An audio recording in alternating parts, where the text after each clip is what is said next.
The late August sun beat down on the cracked asphalt of Roosevelt High School's parking lot as Darius Keller pulled his mother's old Civic into a spot near the back.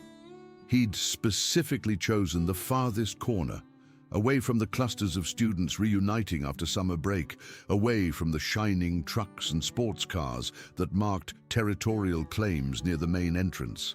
Darius had learned that invisibility started with the small choices. He sat for a moment, hands still on the steering wheel, watching the groups of teenagers laughing and shoving each other in that performative way that said, "We're friends, we matter, we belong here." Darius didn't belong here.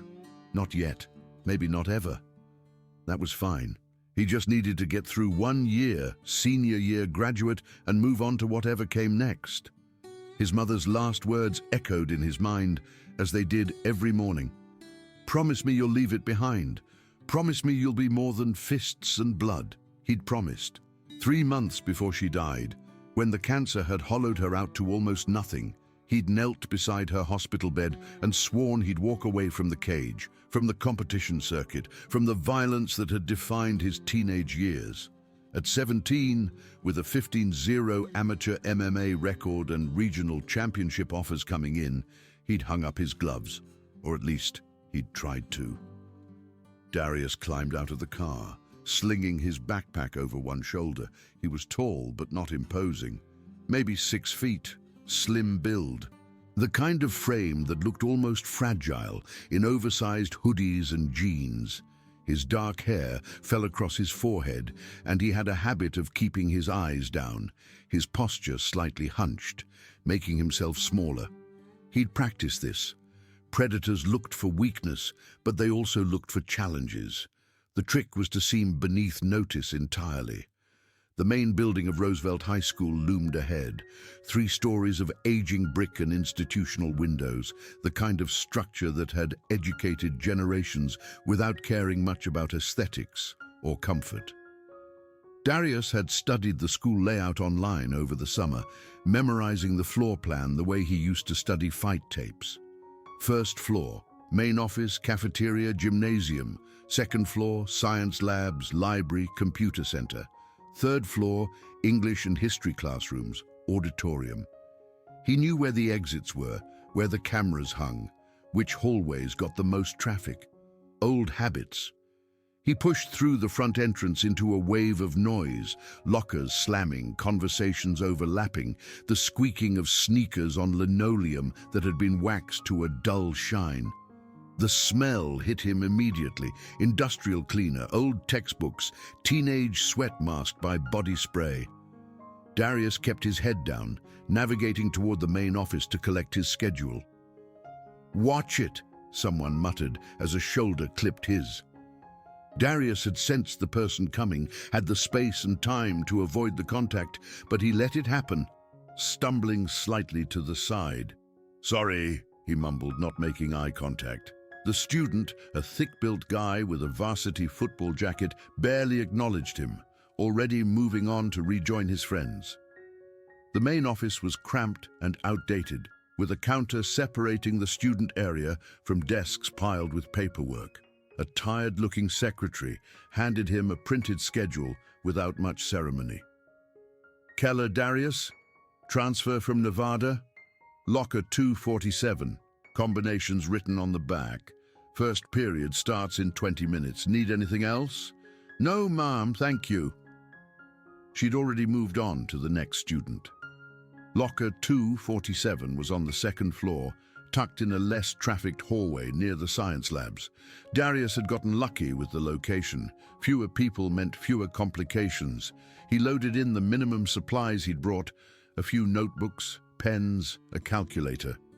The locker next to his stood open, decorated with photos and a small mirror, clearly belonging to someone who'd been here long enough to personalize their space. "You're new." Darius turned. A girl stood 2 lockers down, textbooks balanced against her hip, watching him with frank curiosity. She had auburn hair pulled back in a messy ponytail and wore a faded band t-shirt that suggested musical tastes Darius didn't recognize. "Yeah, just transferred." "From where?" "Nevada." That's vague. But she smiled when she said it. Not hostile, just observational. I'm Sutton. Darius. Well, Darius from Nevada, welcome to Roosevelt, home of the Rangers and mediocre cafeteria pizza. She shifted her books. What do you have first period? He checked his schedule. AP Literature, room 301. Third floor. You'll want to take the east stairwell. West one gets jammed up. She hesitated, seeming to weigh whether to say more. Fair warning, Mrs. Chen is tough but fair. Don't try to bullshit your way through reading assignments. She actually reads the essays. Thanks for the heads up. Sutton nodded and closed her locker. See you around, maybe. She disappeared down the hallway before he could respond. Darius filed the interaction away. Potential ally? Seemed genuine, hadn't pressed for more information than he'd volunteered. Those were rare qualities. The first day passed in the usual blur of introductions, syllabi and teachers trying to establish authority they'd probably lose by October. Darius spoke when called on, kept his answers brief but intelligent, made no effort to stand out. In AP Literature, he sat in the back corner. In Calculus, he chose a desk by the window. In US History, he positioned himself near the door, always calculating angles, sight lines, escape routes. The cafeteria at lunch was a social minefield he'd been dreading. The space was massive, probably seated 300 students, with long tables arranged in unofficial but rigidly enforced territories. Athletes clustered near the windows. The band and theater kids claimed the center. Various other groups staked out their corners. Darius bought a sandwich and bottled water, then found an empty table near the back exit, half hidden by a support column. He was halfway through his sandwich when he felt them noticing him. 3 guys, seated 2 tables over with clear sight lines to where he sat. The one in the middle was the leader. Darius could tell from body language alone, the way the other 2 angled toward him, waited for his reactions. The leader was maybe 6'2", built like someone who spent serious time in the weight room with the kind of confidence that came from never being told no. Blonde hair, styled with too much product, square jaw, wearing a Letterman jacket despite the heat. His eyes swept over Darius with the calculating assessment of someone ranking threat levels. Darius had seen this look before. In locker rooms, across cages, in parking lots before things went bad. It was the look of someone deciding whether you were worth noticing, worth dominating, worth crushing to establish hierarchy.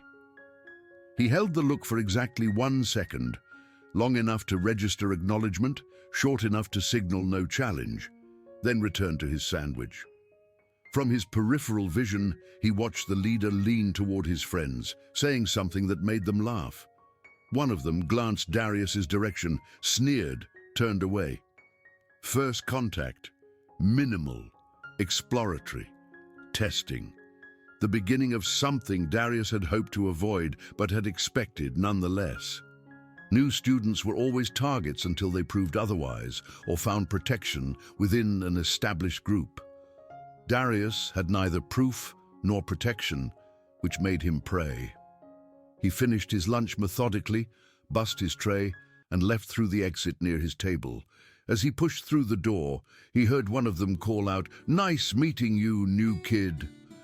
Laughter followed him into the hallway. The rest of Monday proceeded without incident.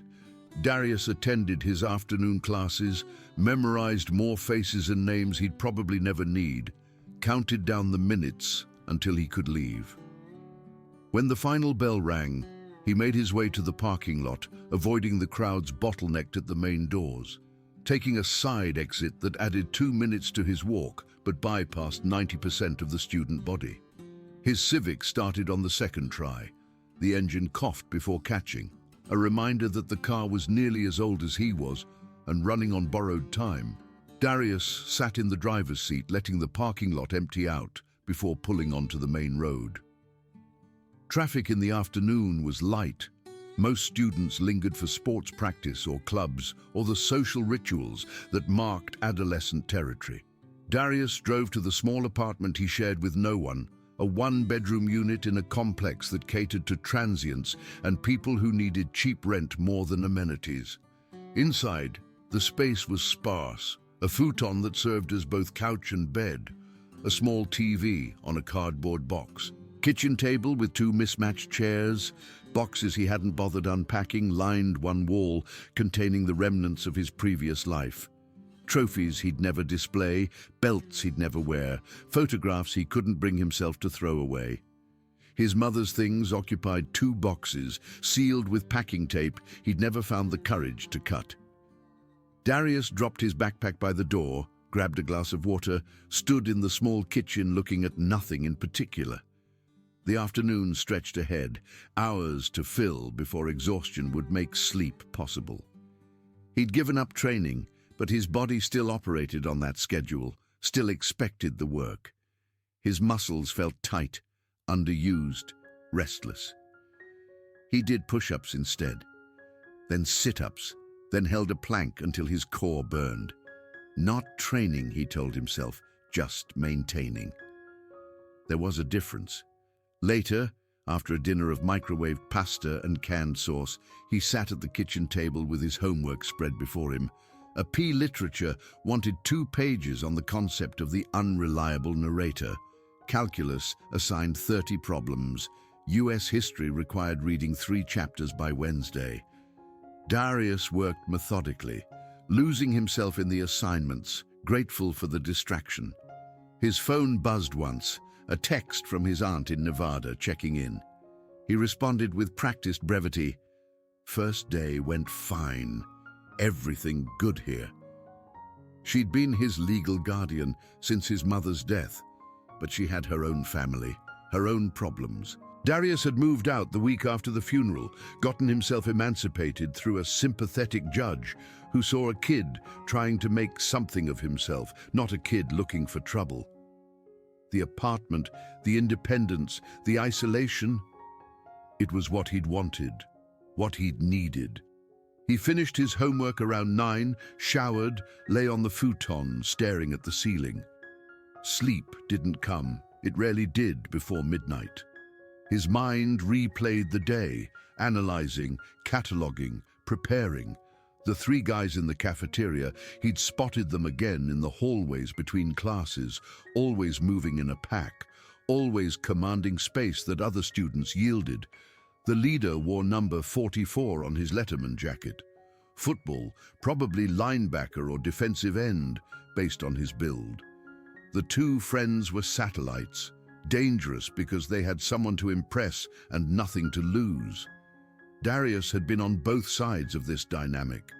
He knew how it escalated, knew the pattern. First, the testing, small provocations to gauge reaction. Then, if the target proved weak or unable to defend themselves, the escalation, public humiliation, physical harassment, systematic destruction of dignity. Finally, if the target somehow resisted, the decisive assertion of dominance, a beating, an ambush, something brutal enough to re-establish the hierarchy and send a message to everyone watching. The only way to avoid it was to disappear completely, become so invisible that targeting you provided no social currency. Darius had tried that approach in Nevada, and it had worked until it hadn't. But here, starting fresh, maybe he could perfect the technique, or maybe he was deluding himself. He fell asleep sometime after midnight. His dreams a confused tangle of cage lights and hospital rooms, his mother's voice and the roar of a crowd, blood on his knuckles, and the promise he'd made. Tuesday started like Monday. Early arrival, parking in the back, navigating hallways with his head down. But the pattern had changed. Now people noticed him, not because he stood out, but because someone had marked him. He felt it in the glances, the way conversations paused as he passed, the small movements that created space around him in crowded areas. In second period calculus, someone had drawn a crude stick figure on his desk with the words "new meat" scrawled underneath. Darius wiped it away with his sleeve, but the teacher noticed. "Everything all right, Mr. Keller?" "Yes, sir, just a smudge." The teacher, Mr. Rodriguez, young and probably still idealistic, frowned but didn't push. The student body had ways of handling its internal politics that teachers either couldn't or wouldn't address. The real escalation came at lunch. Darius had made his sandwich selection and was heading toward yesterday's table when a voice called out across the cafeteria, "Hey, transfer student!" He didn't stop, didn't turn, just kept walking. The voice belonged to number 44. Darius had learned his name was Brett Donovan Sr., 3-year varsity football player, son of a city councilman. Brett had the kind of pedigree that insulated him from consequences and amplified his cruelty. "Transfer student, I'm talking to you." Still, Darius kept walking. He'd learned in his old life that engaging too early just accelerated the timeline. Better to let them think you were afraid. Let them get overconfident. Of course, that strategy required eventually standing up, and Darius wasn't sure he could do that without breaking his promise.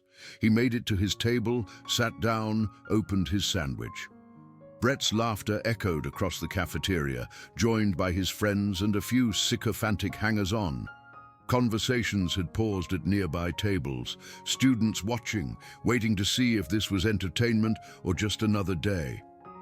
"Guess he can't hear," Brett announced loudly. "Or maybe he's just rude. What do you think, Travis?"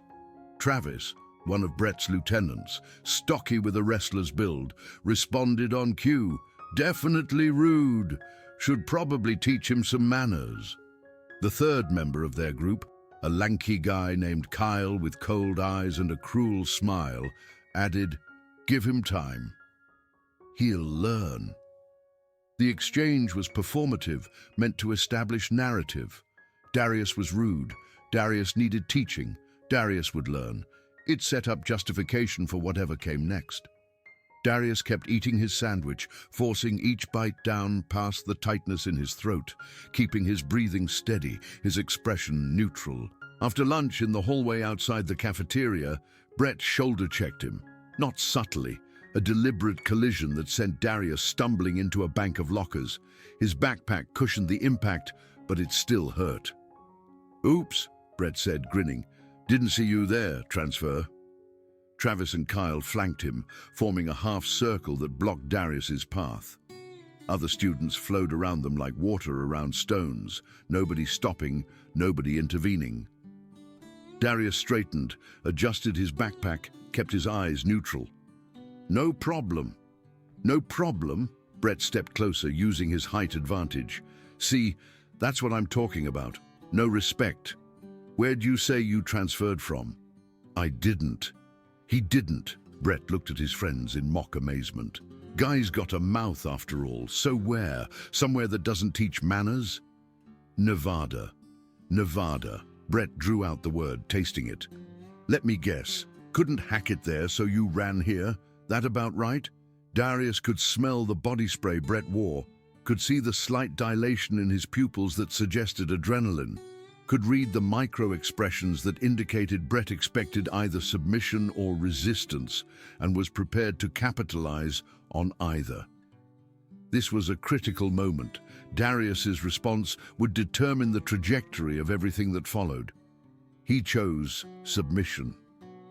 "I just want to get to class," he said quietly, breaking eye contact, shrinking into himself. For a moment, Brett seemed almost disappointed. He'd wanted resistance, wanted an excuse. But submission worked too. It confirmed hierarchy, established dominance, gave him something to build on. "Yeah, you do that, transfer. Get to class." Brett patted Darius's shoulder in a gesture that looked friendly, but felt like a threat. "We'll talk more later." They let him pass. Darius walked away, feeling their eyes on his back, hearing their laughter follow him down the hallway. His hands were shaking, not from fear, but from restraint. His body wanted to respond, muscle memory screaming at him to turn, set his stance, defend himself. He'd dropped bigger guys than Brett, faster guys than Travis, meaner guys than Kyle. But he'd made a promise. Wednesday morning brought social media. Someone, probably Kyle, based on the creative cruelty, had created a parody account called Darius the Doormat and posted a series of photos.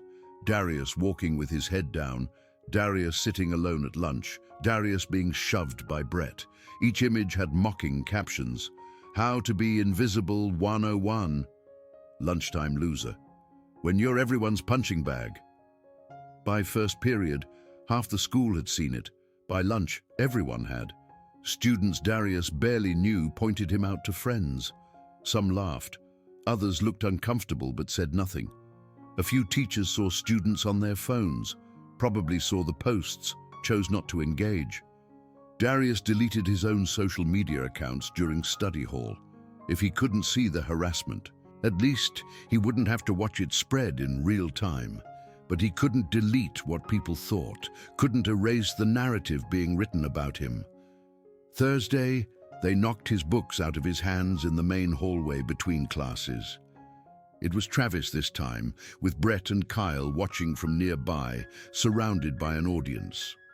The books scattered across the floor, papers sliding under passing feet. Darius knelt to gather them, working methodically, while dozens of students stepped around him, over him, through him, like he was furniture.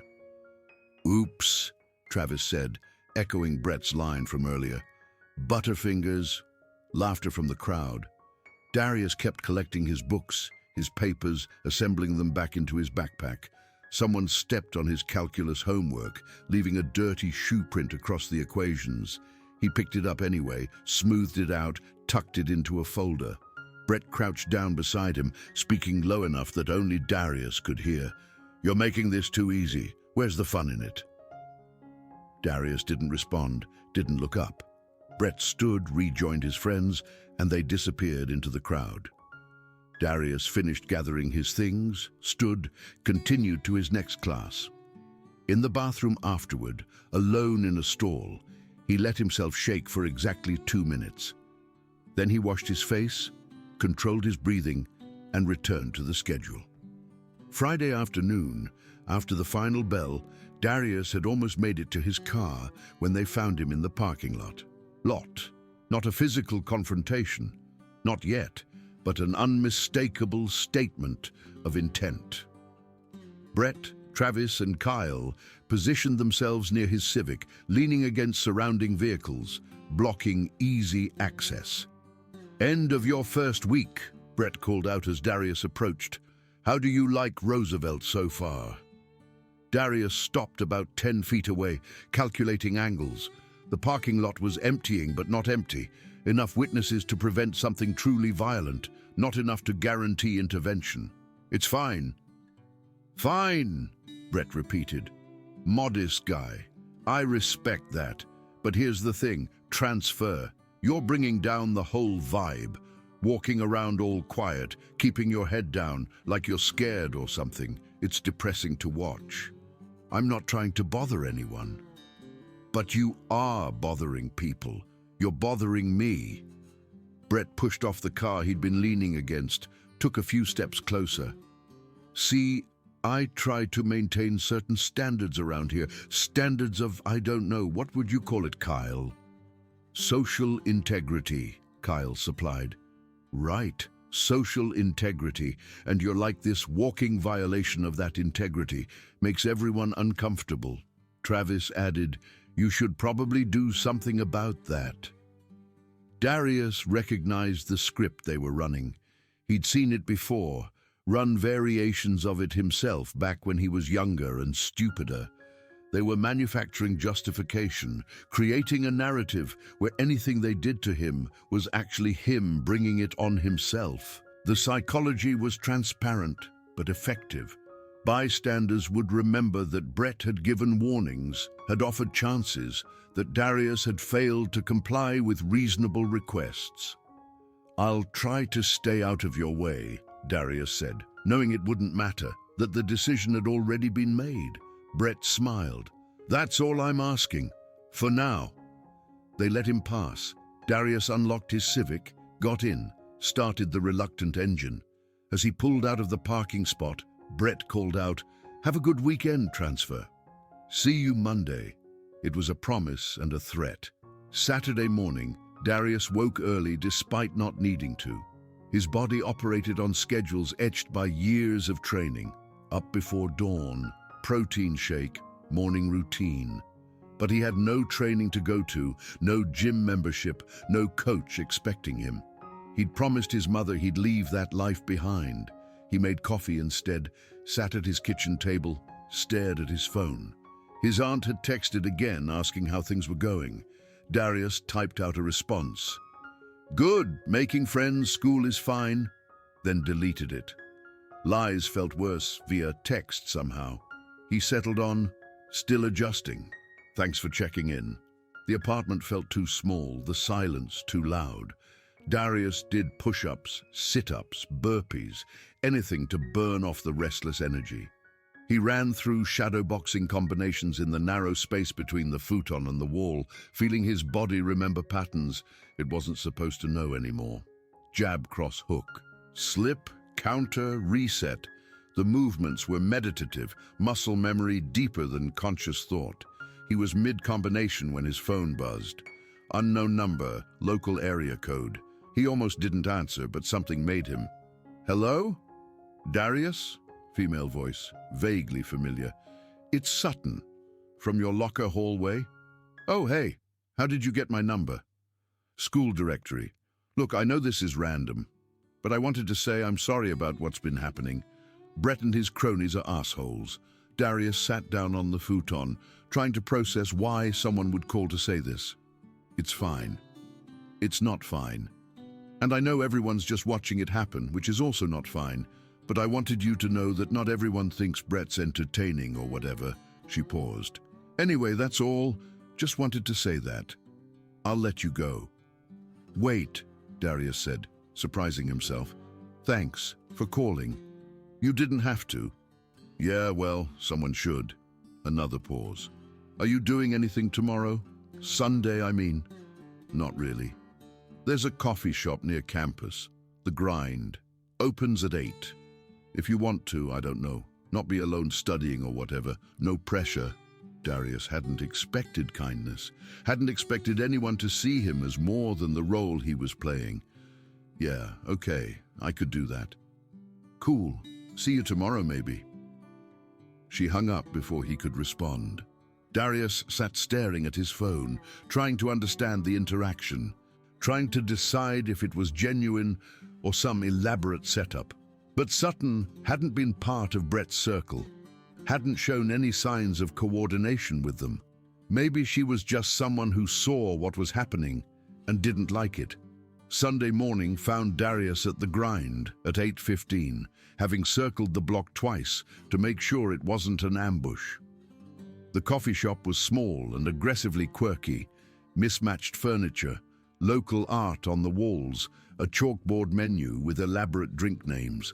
Sutton was already there, sitting at a corner table with a laptop open and a large mug of something that smelled like cinnamon. "You came," she said, looking genuinely pleased. "You invited me." "Yeah, but in my experience, about half the people who say they'll show up actually do." She gestured to the chair across from her. "Sit. What do you drink?" "Coffee. Black." "Purist, I respect it." She flagged down a barista, ordered for him. "So, Darius from Nevada, tell me about yourself." It was a dangerous question. Darius's history was a minefield of topics he couldn't discuss. His mother, his record, his previous life. He went with the safest possible summary. "Not much to tell.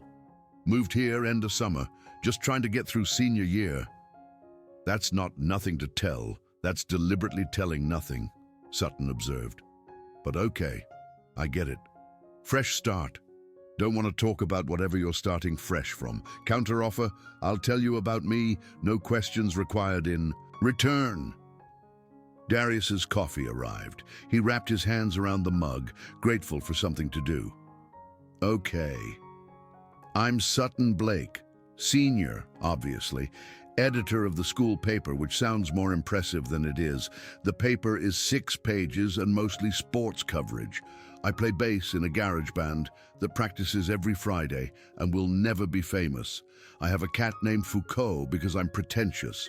I think Roosevelt High School is a microcosm of everything wrong with American social structures, but I also recognize that I'm complicit by participating in it. She took a sip of her drink. Your turn. That wasn't the deal. New deal. Come on, give me something. Favorite food, favorite band, anything. Darius thought about it. These were safe topics, neutral ground. Italian food. I don't really follow music. How is it possible to not follow music? I was busy with other things. What things? And there was the trap, disguised as casual conversation. Darius chose his words carefully. Sports, mostly. But I don't do that anymore. What kind of sports? Different kinds. He met her eyes, hoping she'd read the boundary he was setting. Sutton held his gaze for a moment, then nodded. Okay, different kinds, got it? She shifted topics smoothly. Have you read the assignment for AP Lit, the unreliable narrator essay? Yeah, turned it in Friday. What'd you write about? They talked about books for half an hour. Sutton had opinions on everything, strong, articulate, occasionally contrarian, just for the sake of argument. She dissected The Great Gatsby like a prosecutor presenting evidence, defended Catcher in the Rye against accusations of whining, and had an elaborate theory about unreliable narrators actually being more honest than reliable ones. Darius found himself enjoying the conversation, enjoying the distraction of talking about anything that wasn't his situation. Sutton was smart, funny, unafraid of silence. She didn't push when he deflected, didn't pry when he kept answers short. Around 10, she closed her laptop. I should get going. Family brunch thing, but this was good. Want to do it again sometime? Yeah, this was good. High praise from Darius, a few words. She packed up her things. Hey, for what it's worth, and I know you probably won't take this advice, you don't have to let Brett treat you like that. There are ways to push back that don't involve fighting. Like what?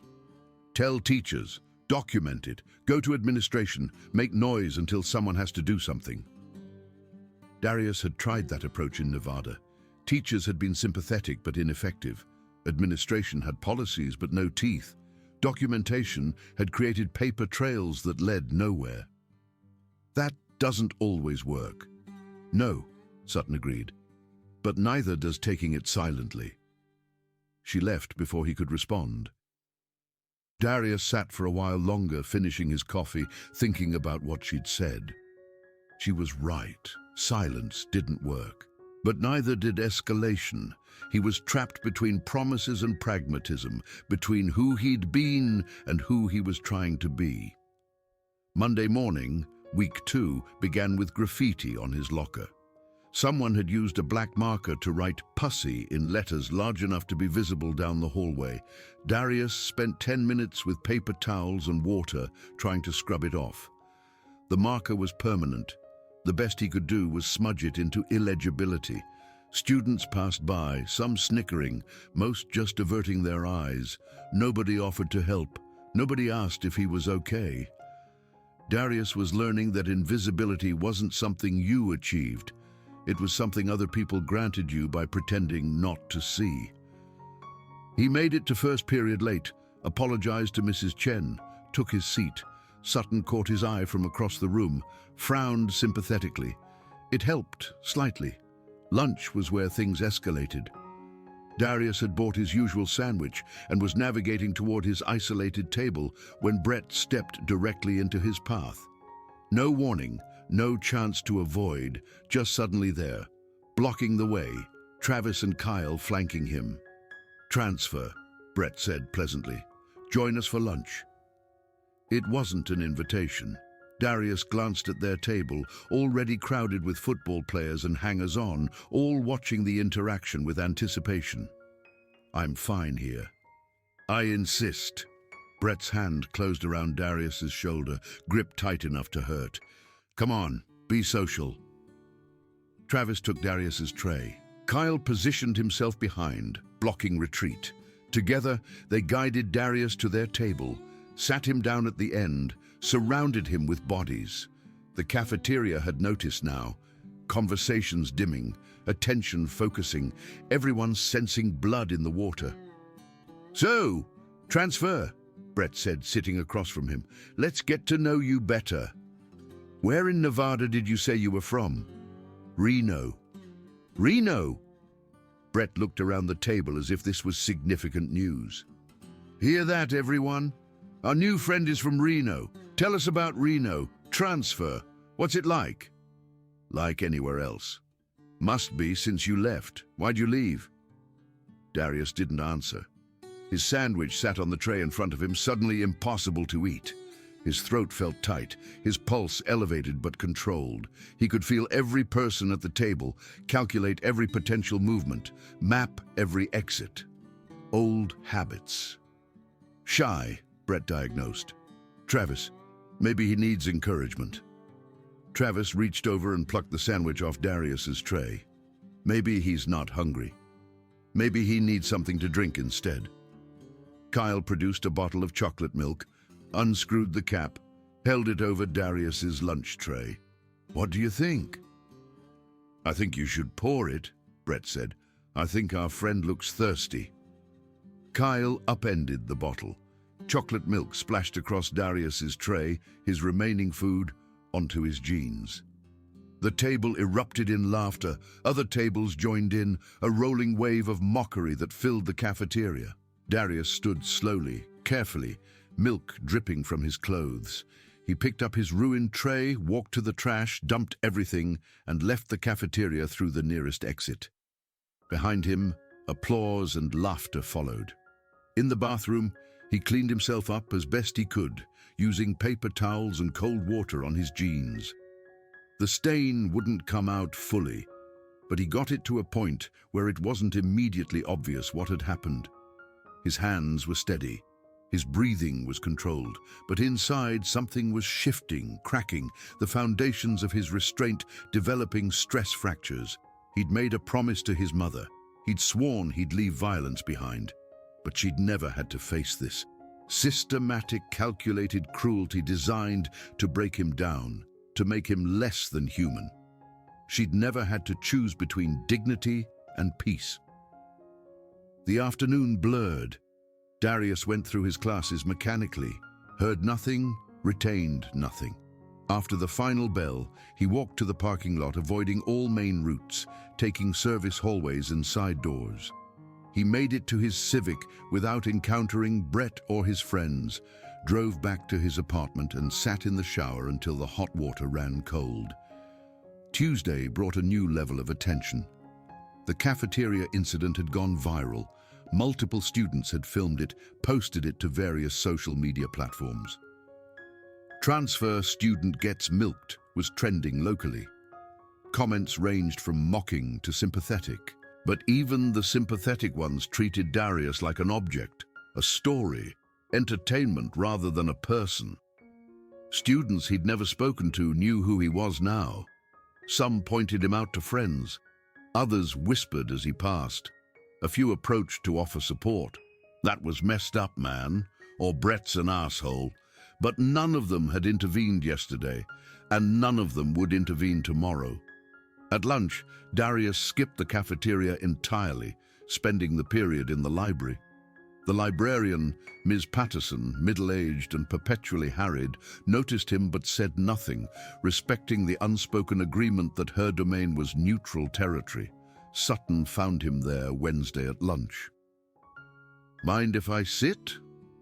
Darius looked up from the homework he'd been pretending to work on. "It's a free country." "Is it, though?" Sutton sat, opened her lunch bag.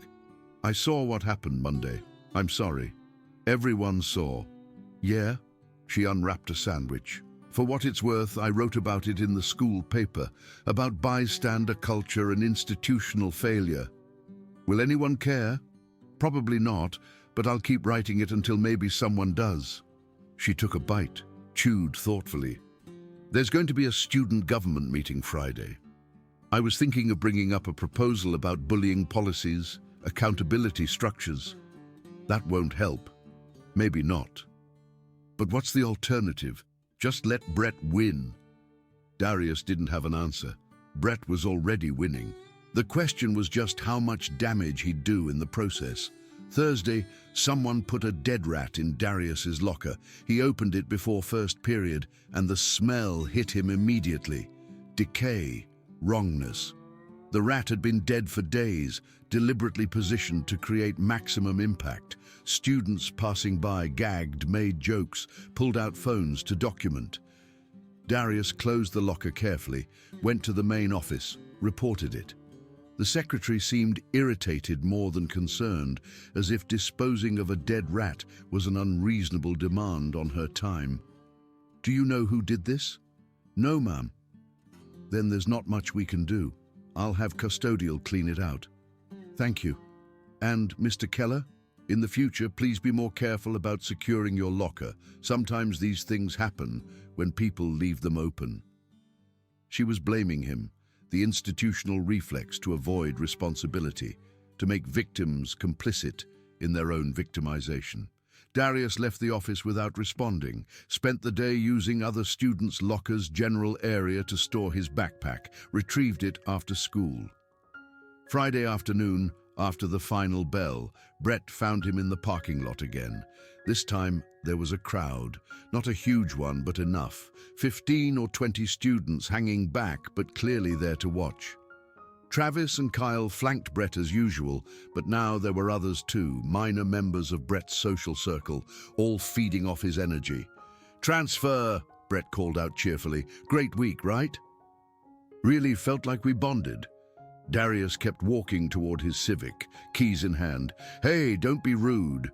We're trying to have a conversation here." Brett moved to block Darius's path. Travis and Kyle boxed him in from the sides. The crowd tightened slightly, forming a loose circle. Darius stopped, evaluated the situation. No teachers in sight, no administrators, just students, some filming, all waiting. "What do you want?" Darius asked quietly. "Want? I don't want anything. I'm just trying to understand you, Transfer. See, most people, if someone did to them what we've done to you, they'd have done something by now. Fought back, or left, or told someone, or something. But you just take it, like you're not even human, like you don't have any self-respect at all. I just want to go home. But that's the thing, you can't just go home.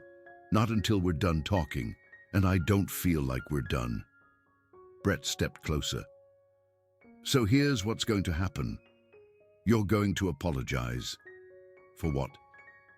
"For being so goddamn pathetic, for making us all feel dirty just watching you exist, for bringing down the whole atmosphere with your victim routine." Brett's voice had risen, playing to the crowd. "Apologize, and maybe we'll let this end. Maybe we'll leave you alone." It was a lie. Darius knew it was a lie. Bullies never stopped because you gave them what they wanted. They stopped when they got bored, or found easier prey, or faced real consequences. Apologizing would just be one more humiliation, one more step in the systematic destruction of his dignity. But he'd made a promise. "I'm sorry," Darius said, voice flat.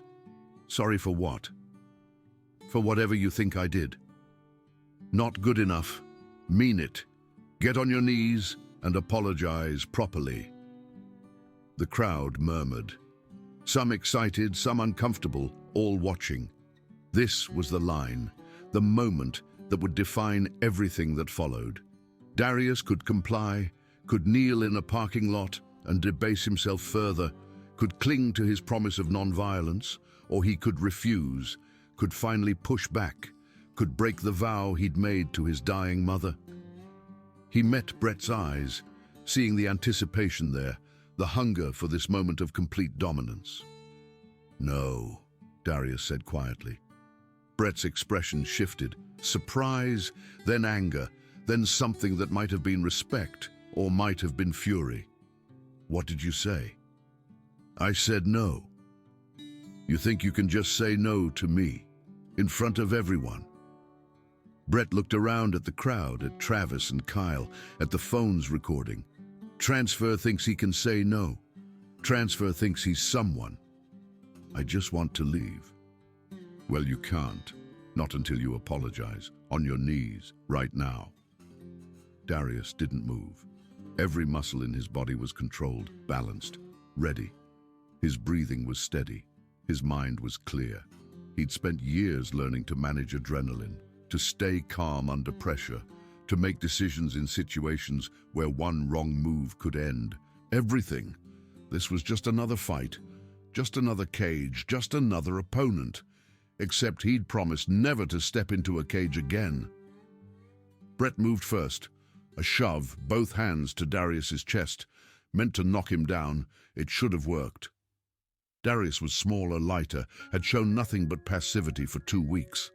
The shove should have sent him sprawling, should have ended the confrontation with Darius on his back and Brett standing victorious. Instead, Darius shifted his weight, redirected the force, stayed on his feet. It was instinct, muscle memory, the product of thousands of hours of training. His body moved before his mind could stop it, executing a subtle counter that left him balanced while Brett stumbled slightly forward off-center. The crowd reacted, gasps, a few laughs at Brett's stumble. Brett's face flushed red. You think you're funny? I think I want to go home. You're not going anywhere. Brett swung, a wide, clumsy right hand that telegraphed its intention from miles away. To anyone with training, it might as well have been in slow motion. Darius had made a promise. He'd sworn to leave violence behind. But self-defense wasn't violence, was it? Self-defense was survival. And if he didn't defend himself now, Brett would hurt him badly enough to send him to a hospital, would establish dominance so completely that Darius would never be safe here. The punch came toward his face. Darius's hand rose, deflecting it aside. Not a block, just a redirection, using Brett's own momentum against him. The fist passed harmlessly by his head. Brett's eyes widened, confusion and anger mixing. How did you... Travis and Kyle moved simultaneously, one from each side. This was the real danger. Multiple opponents, trained athletes, attacking in coordination. This was what Brett had been building toward, the 3-on-1 scenario where even skill and technique could be overwhelmed by numbers and violence. Darius's promise to his mother flashed through his mind.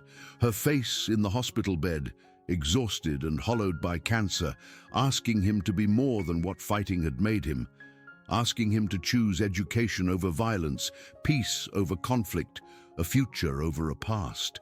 But she'd never asked him to die for that promise. She'd never asked him to let himself be destroyed. Travis reached him first, a grabbing attempt trying to pin his arms. Darius stepped off the line of attack, used Travis's momentum to turn him, created space. Kyle came in with a punch toward his ribs. Darius absorbed it on his arm. The impact, solid but manageable, gave ground to dissipate the force. Brett charged straight ahead, trying to use his size advantage. Darius sidestepped, maintained distance, kept all 3 opponents in his field of vision. The crowd was shouting now, some cheering for Brett, some making sounds of surprise, all of them watching a narrative shift in real time. "Stay still!" Brett shouted, frustration clear. He'd expected an easy victory, a helpless target. Instead, he was finding empty air, chasing someone who moved like water, fighting someone who wasn't fighting back, but wasn't getting hit either. Travis tried again, a tackle this time, committing fully. Darius recognized the setup. Wrestler's technique, single-leg takedown, meant to bring him to the ground where numbers would matter more than skill. He sprawled instinctively, hips back, weight down, defending the takedown with the kind of precision that came from 10,000 repetitions. Travis hit the asphalt hard, empty-handed. Kyle, seeing an opening, threw a combination, 1-2, left-right, both aimed at Darius's head. Decent technique, decent speed, the punches of someone who'd trained in boxing or MMA fundamentals. Darius slipped the first, parried the second, and in that moment, he saw Kyle's eyes change. saw recognition dawn, saw the realization that whoever Darius had claimed to be, whatever passive victim he'd been playing, it was a lie. This was someone who knew how to fight. Really fight. "Brett," Kyle said, uncertainty entering his voice. "Brett, something's—" But Brett wasn't listening.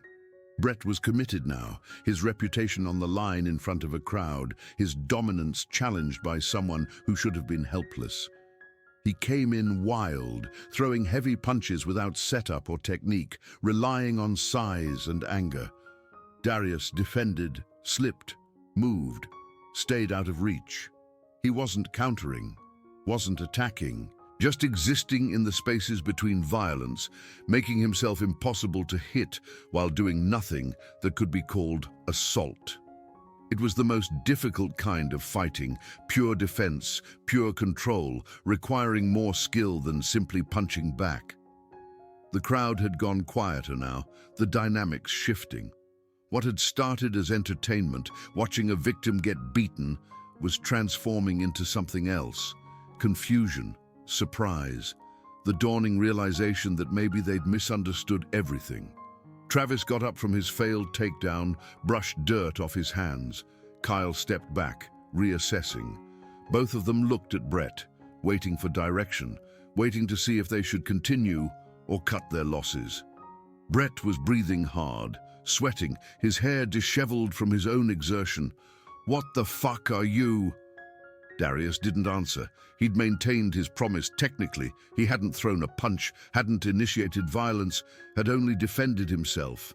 But he'd also revealed something he'd worked hard to hide, had exposed the foundation of skill that made him dangerous.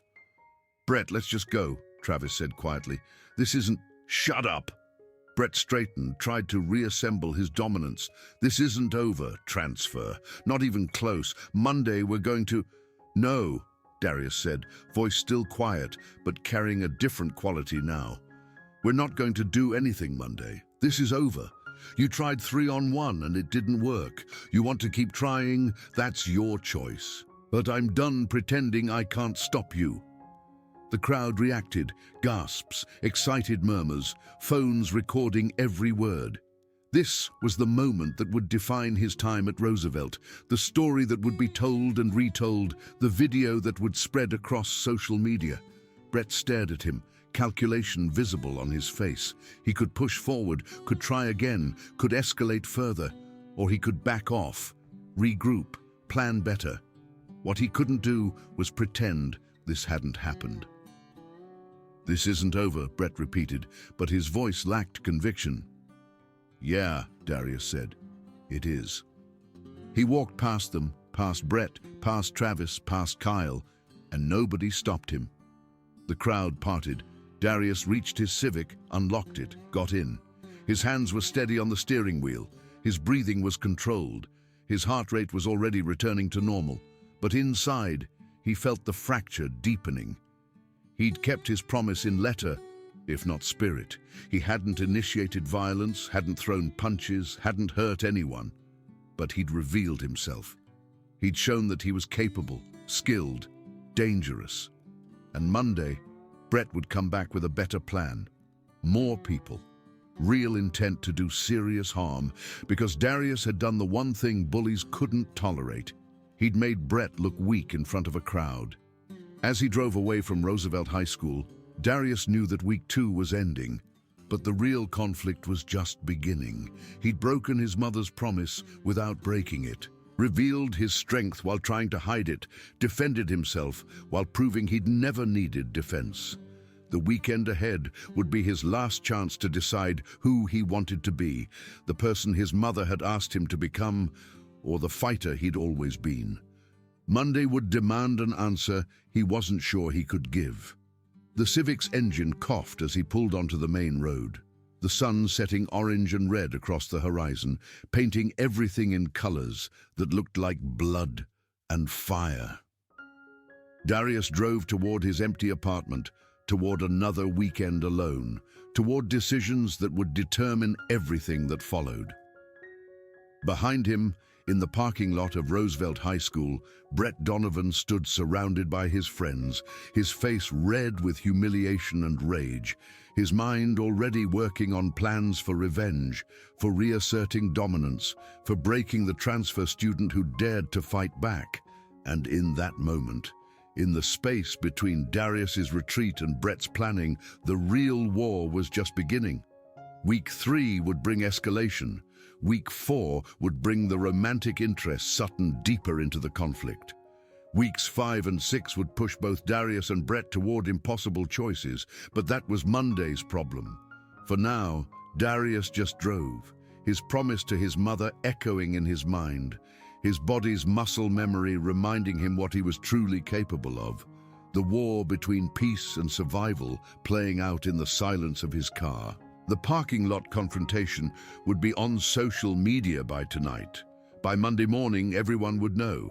The narrative would shift. Darius wouldn't be the helpless victim anymore.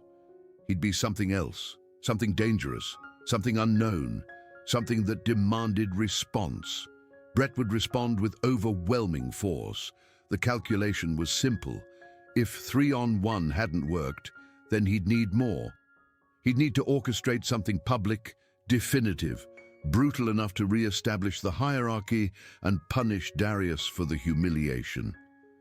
Darius knew all of this as he pulled into his apartment complex, as he climbed the stairs to his unit, as he stood in his small kitchen drinking water and staring at nothing. He'd studied enough fighters, enough bullies, enough predators to understand the pattern.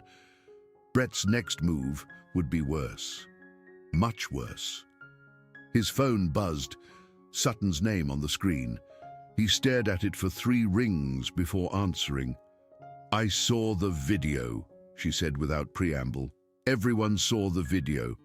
"Darius, what the hell was that?" "Self-defense." "That wasn't just self-defense, that was—" She paused, searching for words. "You moved like someone who really knows how to fight, like professionally knows." Darius said nothing. "Those different kinds of sports you mentioned, that's what you meant, isn't it? You're a fighter. Were a fighter. Are a fighter." She was working through it in real time. "That's why you've been taking everything Brett's done. Not because you couldn't stop him, but because you chose not to. I made a promise to someone that I'd leave that life behind." "To who?" "My mother, before she died." Silence on the line, heavy with the weight of that revelation. Then, "I'm sorry. About your mother. But Darius, Brett's not going to let this go. He can't. You embarrassed him in front of half the school. He's going to come back harder." "I know. So what are you going to do?" "I don't know." More silence. Then Sutton said, "Can I come over? I think we should talk about this in person." Darius gave her his address, surprised at himself for doing so. 20 minutes later, there was a knock on his door. Sutton stood in the hallway wearing jeans and a Roosevelt Rangers hoodie, her usual ponytail replaced by loose hair around her shoulders. "Wow," she said, looking past him into the sparse apartment. "You weren't kidding about starting fresh." "I don't need much." She came in, settled onto the futon without invitation, comfortable in a way that suggested she wasn't easily intimidated by new environments. "So, talk to me. What kind of fighting?" Darius leaned against the kitchen counter, maintaining distance. "Mixed martial arts, amateur circuit. I was 15-0 before I quit. 15 wins, no losses." "Yeah. Why did you quit?" "My mother asked me to. She was dying from cancer, and she'd already lost my father to violence. He was shot when I was 12. She didn't want me ending up dead, or brain damaged, or perpetuating cycles of violence. She wanted me to have a different life, so I promised her I would." Sutton absorbed this, her expression serious. "And you've kept that promise, until today." "I didn't break it. I didn't attack anyone. I just defended myself. That's a pretty fine distinction. It's the only distinction I have." Sutton pulled her knees up to her chest, wrapping her arms around them. "Okay, so here's the situation as I see it. Brett is going to escalate. He has to, or his entire social standing collapses. But now he knows you can fight, so he's going to plan better. Bring more people, maybe weapons, something that overwhelms your skill. Probably. So you have three options. 1. Tell administration everything, get ahead of it, force them to act. 2. Leave Roosevelt, transfer somewhere else, start over again. 3. Prepare for whatever Brett's planning and finish this decisively enough that it actually ends. Darius had been running through the same calculus all afternoon. Administration won't do anything meaningful. They haven't yet. And I can't keep running. There are Bretts everywhere, which leaves option 3. Which means breaking your promise to your mother. Which means I've already broken it, just slower. Sutton stood, crossed to where he leaned against the counter. She was several inches shorter than him, had to look up to meet his eyes. Can I ask you something? What do you think your mother would want right now? Knowing everything that's happened? For me to stay out of it, to be better than the violence. Bullshit. Sutton's voice was gentle but firm. She wanted you alive and safe and able to make a future for yourself. She didn't want you to be a victim. There's a difference between avoiding violence and letting yourself be destroyed to avoid it. You don't know what you're talking about. Maybe not. But I know what I see. I see someone who's been systematically brutalized for 2 weeks, who finally defended himself and who's now torturing himself because he thinks survival equals failure. She poked his chest, emphasizing each word. You are allowed to defend yourself. It's not that simple. It is exactly that simple. Your mother asked you to be more than violence. Fine, you are. You've gone weeks enduring abuse without raising a hand. You've shown more restraint than anyone should have to. But restraint doesn't mean martyrdom. Darius wanted to argue, wanted to explain the complexity, but Sutton was already moving on. Here's what's going to happen. Monday, Brett's going to try something. We're going to be ready. We're going to document everything. Video, witnesses, timeline. We're going to force administration to act by making inaction more costly than action. And when it comes down to physical confrontation, you're going to do what you need to do to stay safe, not what you want to do. What you need to do. You're talking about premeditation, planning for a fight. I'm talking about survival. There's a difference. She pulled out her phone. I'm going to text some people from the school paper, editors, photographers. We're going to make sure that whatever Brett does, it gets recorded and reported comprehensively enough that administration can't ignore it. They'll ignore it anyway. Maybe. But at least we'll have tried every option before you have to resort to option 3. She was already typing. What's your number? I'm adding you to a group chat. Darius gave it to her, watched as his phone buzzed with an invitation to a conversation labeled Operation Accountability. 3 other students were already in it, names he recognized from the school paper's masthead. This is crazy, he said. This is high school. Sutton corrected. Everything's crazy. We just choose which kind of crazy to participate in. She stayed for another hour, outlining plans and contingencies with the kind of organized intensity that suggested she'd been thinking about this for a while. They discussed documentation strategies, witness coordination, administrative pressure points. It was simultaneously comforting and surreal, treating the inevitable confrontation like a project, something that could be managed through planning and preparation.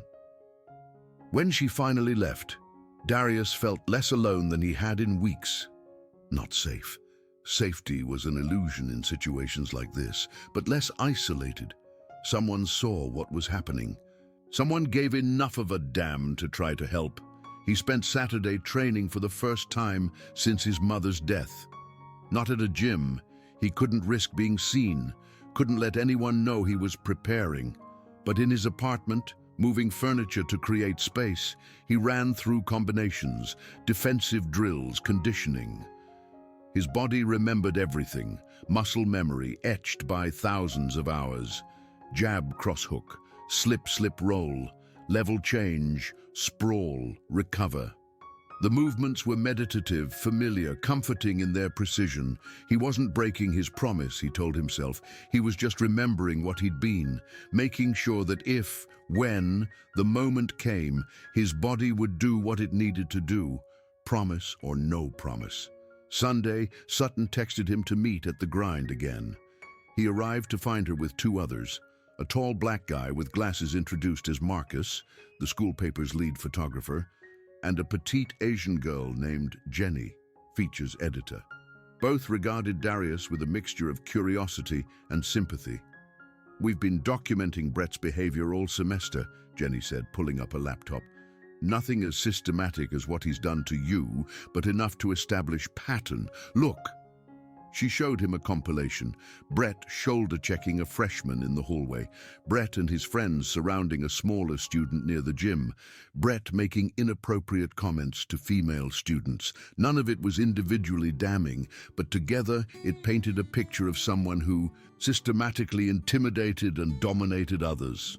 "We've been trying to get administration to care," Marcus said, "but without something major, they treat it as boys being boys or whatever bullshit excuse they use."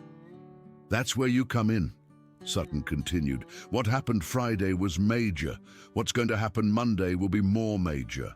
We document it, we present it as part of a pattern, we make them act. And if they don't, then we go to the district, or the media, or both." Sutton's jaw was set with determination. "This isn't just about you anymore, Darius. Brett's been getting away with this for years. It's time someone stopped him." They spent 2 hours planning. Marcus would position himself in strategic locations with his camera. Jenny would coordinate witnesses, making sure multiple people were ready to provide statements. Sutton would handle the administrative side, preparing documentation and demands. Darius would do whatever Darius needed to do. "One thing," Sutton said as they were wrapping up, "if it comes down to a fight, try not to hurt Brett too badly." "Why would I hurt him at all?" "Darius!" She gave him a look. "We've seen what you can do. We know you've been holding back. But if you put Brett in the hospital, it becomes a police matter. Assault charges, legal consequences, the whole thing. We need this to be self-defense, clear and documented. I don't want to hurt anyone. I know, but I also know that when the moment comes, your training is going to take over. Just remember that there are consequences beyond the immediate situation." Darius nodded, understanding the warning. Restraint wasn't just about keeping his promise anymore, it was about protecting his future. Monday morning arrived with the weight of inevitability. Darius, dressed in clothes he could move in, jeans without rips, a fitted t-shirt, sneakers with good traction. Not armor, but practical. He drove to school early, parked in his usual spot, walked into the building with his head up for the first time in weeks. The atmosphere had changed. Students who'd previously ignored him now watched openly. Some with sympathy, some with anticipation, all of them knowing that something was going to happen. The parking lot video had made him visible in a way he'd tried desperately to avoid. Brett found him at his locker before first period. Just Brett this time, no Travis or Kyle, which was its own kind of message. "Transfer." Brett's voice was carefully controlled. "We need to talk." "I don't think we do." "Yeah, we do. See, Friday was embarrassing for both of us. You made me look bad in front of people, which I can't let slide. But you also revealed that you're not what you pretended to be, which means I underestimated you. So now we have a problem." Darius closed his locker, faced Brett directly. "The problem ends when you decide to let it end." Cute, but that's not how this works. You don't get to embarrass me and then dictate terms. What you get to do is meet me Friday, parking lot after school. Just us, no interference, no cameras, no friends. We settle this like men, and whoever wins gets to walk away with their reputation intact. And if I don't agree? Brett's smile was cold. Then I stop targeting you and start targeting that newspaper girl who's been asking questions about me. Sutton, right? Pretty girl, be a shame if something happened to her. Darius felt something snap inside him. Not anger exactly, but a clarity of purpose. Brett had just made a mistake. He'd threatened someone else, pulled an innocent person into this, violated the unspoken rules that kept conflicts from spreading. Leave her out of this. That's entirely up to you. Friday, after school, just us. Or I make her regret getting involved. Brett walked away before Darius could respond, disappearing into the crowded hallway. Darius stood frozen, his mind racing through implications and possibilities. Brett had just changed the game entirely. This wasn't about Darius anymore. It was about protecting someone who'd shown him kindness. He found Sutton in AP Literature, slipped her a note. Need to talk. Urgent.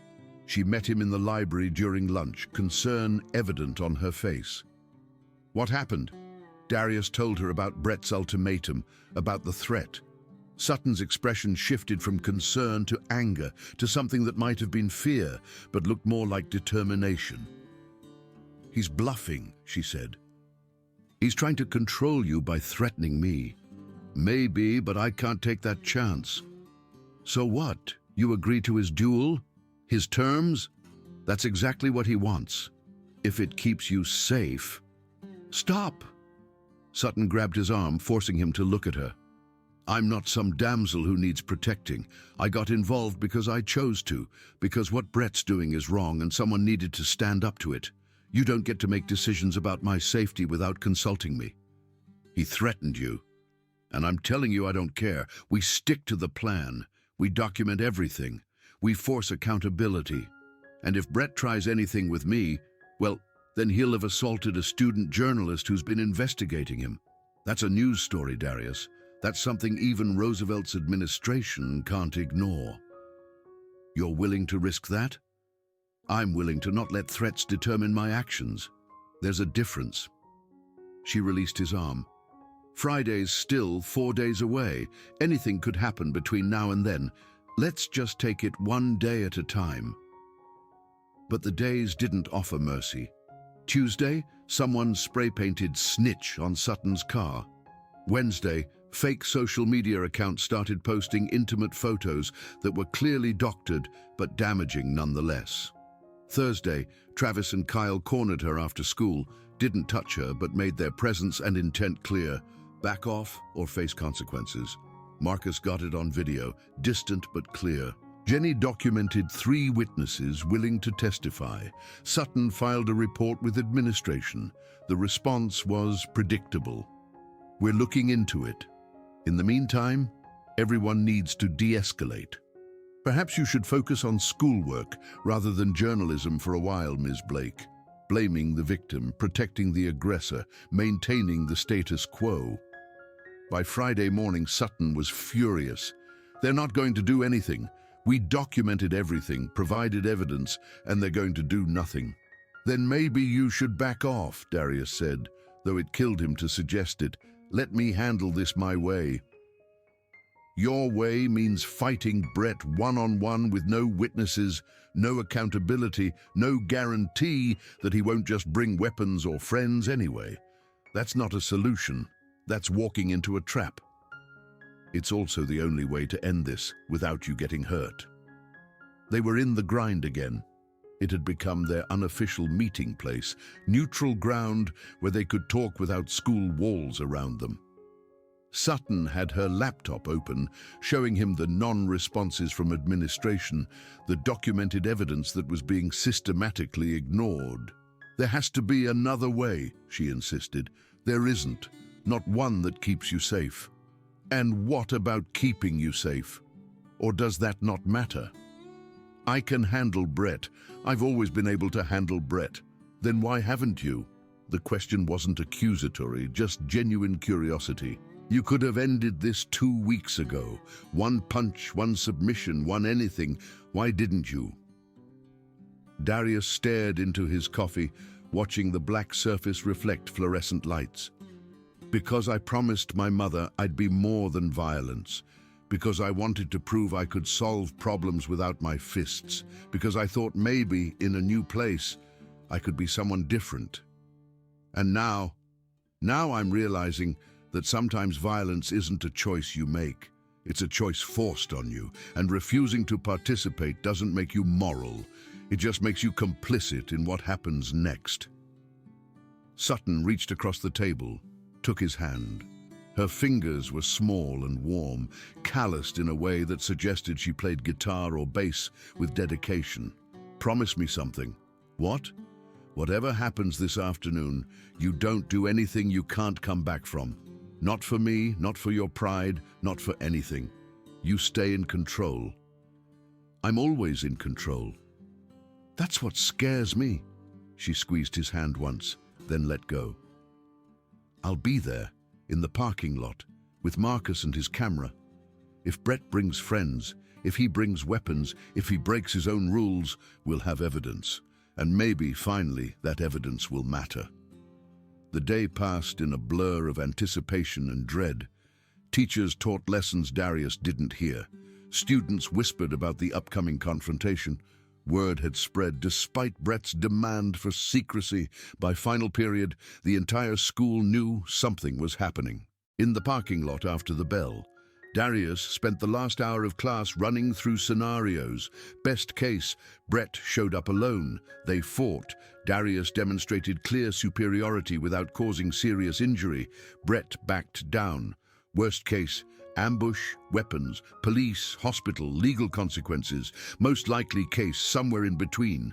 Complicated and messy and impossible to predict. The bell rang. Darius gathered his things slowly, letting the hallways clear. He stopped at his locker, empty except for one textbook he'd need for weekend homework, closed it for what might be the last time, walked toward the parking lot. The crowd was already gathering, not the whole school, but enough. 50, maybe 60 students clustered at a safe distance, phones out, ready to record. Darius spotted Sutton near the front, Marcus beside her with a professional-looking camera. Jenny was moving through the crowd, positioning witnesses. Brett stood in the center of the parking lot, flanked by Travis and Kyle, despite his promise of one-on-one. He'd taken off his Letterman jacket, stood in just a tight t-shirt that showed off his weight room muscles. Confident, assured, ready to re-establish dominance in the most primal way possible. Darius approached slowly, scanning for additional threats. He counted at least 6 more of Brett's friends in the crowd, positioned strategically. This wasn't going to be a fair fight. It was never going to be a fair fight. "Transfer," Brett called out. "Glad you showed. Thought maybe you'd chicken out. You said one-on-one." Darius gestured to Travis and Kyle. "They're just here to make sure nobody interferes. Fair is fair, right?" "Fair would be honoring your word. Fair is whatever I say it is." Brett cracked his knuckles, rolled his shoulders. "You embarrassed me last week, made me look weak in front of people. That's not something I can forgive or forget. So here's how this works. You take your beating, accept that you're beneath me, and maybe, I let you exist here without making your life hell. Or I put you in the hospital, then do the same to your little journalist girlfriend. Your choice." Sutton shouted from the crowd. "We're recording everything, Brett, every word." Brett just smiled. "Recording what? 2 students settling a dispute. Nothing illegal about that. Not like transfer here is going to press charges, right? That would be snitching." He was setting up the narrative, creating deniability, ensuring that even if things went badly for him, he'd have plausible arguments. Darius recognized the tactic. He'd seen it in locker rooms before sanctioned fights, the psychological warfare that preceded physical conflict. "I don't want to fight you," Darius said, meaning it. "That's unfortunate, because I really want to fight you." Brett moved first, not a wild charge this time, but a calculated approach, hands up, stance suggesting some actual training. Someone had coached him over the weekend, taught him basics, prepared him for an opponent who could fight. Travis and Kyle spread out, creating a triangle with Darius in the center. The trap was obvious. Brett would engage, and when Darius defended himself, Travis and Kyle would intervene, claiming they were protecting their friend. 3-on-1 with an excuse. Darius adjusted his stance, not a fighting stance exactly, but balanced, ready to move. His breathing slowed, his vision sharpened. Everything else fell away. The crowd, the cameras, Sutton's worried face, his mother's voice asking him to promise. There was only the moment, only survival, only the geometry of violence and the choices it demanded. Brett threw a jab, better than last week, still telegraphed. Darius slipped it, didn't counter. Brett threw again, a 1-2 combination. Darius moved, deflected, created space. The crowd murmured. They were seeing the same thing as last week. Darius making Brett look slow and clumsy. "Stop running," Brett snarled. "I'm not running." "Then fight back!" It was a taunt, but also an admission. Brett wanted Darius to throw punches, wanted something that looked like mutual combat rather than one-sided aggression, wanted legal cover for what came next. Darius didn't take the bait. He defended, evaded, stayed out of range. Frustration built on Brett's face, visible even from a distance. Travis took a step closer, and Darius shifted to keep all three opponents in view. "This is boring!" someone in the crowd yelled. Brett's face flushed red. He was losing, not physically yet, but socially. The narrative was slipping away from him. He was the aggressor, Darius was the target, and everyone could see it. One more week of humiliation, one more failure to dominate. "Fuck this," Brett gestured to Travis and Kyle. "Get him." Travis moved first, charging in for a takedown. Kyle circled, looking for an opening. Brett stayed back momentarily. The smart play, let his friends create chaos, then capitalize. Darius had maybe 3 seconds to decide how to handle this. He could run, just turn and sprint toward his car, escape the confrontation, survive to fight another day. But running meant abandoning Sutton to potential retaliation, meant living in fear, meant Brett would just escalate further. He could submit, let them beat him, take the damage, hope they stopped before causing permanent injury. But submission had stopped working. The moment Darius revealed he could fight, now it would just look like weakness, invite more brutality. Or he could fight, really fight. Use everything he knew, everything he'd trained, everything he'd promised his mother he'd leave behind.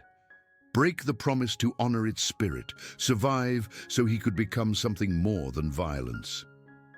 Travis reached him first. Darius sidestepped the tackle, used Travis's momentum to turn him into Kyle's path. The two collided, a moment of confusion. Brett charged in while they were tangled, throwing an overhand right with real commitment. Darius had a choice. He could continue defending passively, or he could end this decisively enough that it actually ended. He thought of his mother, dying in that hospital bed, asking him to be better. He thought of Sutton, standing in the crowd, documenting everything, believing he could find a way through that balanced survival and principle. He thought of his father, shot and killed for no reason beyond being in the wrong place at the wrong time, never able to defend himself, never having a choice. Brett's punch came toward his head. Darius stepped inside it, off the center line, simultaneously parrying the arm and closing distance. His shoulder drove into Brett's chest. Not a strike exactly, but a collision, using body weight and angle to disrupt balance. Brett stumbled backward, and in that stumble something shifted. Darius wasn't the victim anymore, wasn't the passive target, wasn't the person enduring abuse in service of a promise. He was a fighter who'd chosen not to fight until he had no other choice. And now, surrounded by 3 opponents, documented by cameras, witnessed by dozens, now he had no choice. Travis got his footing, came in again.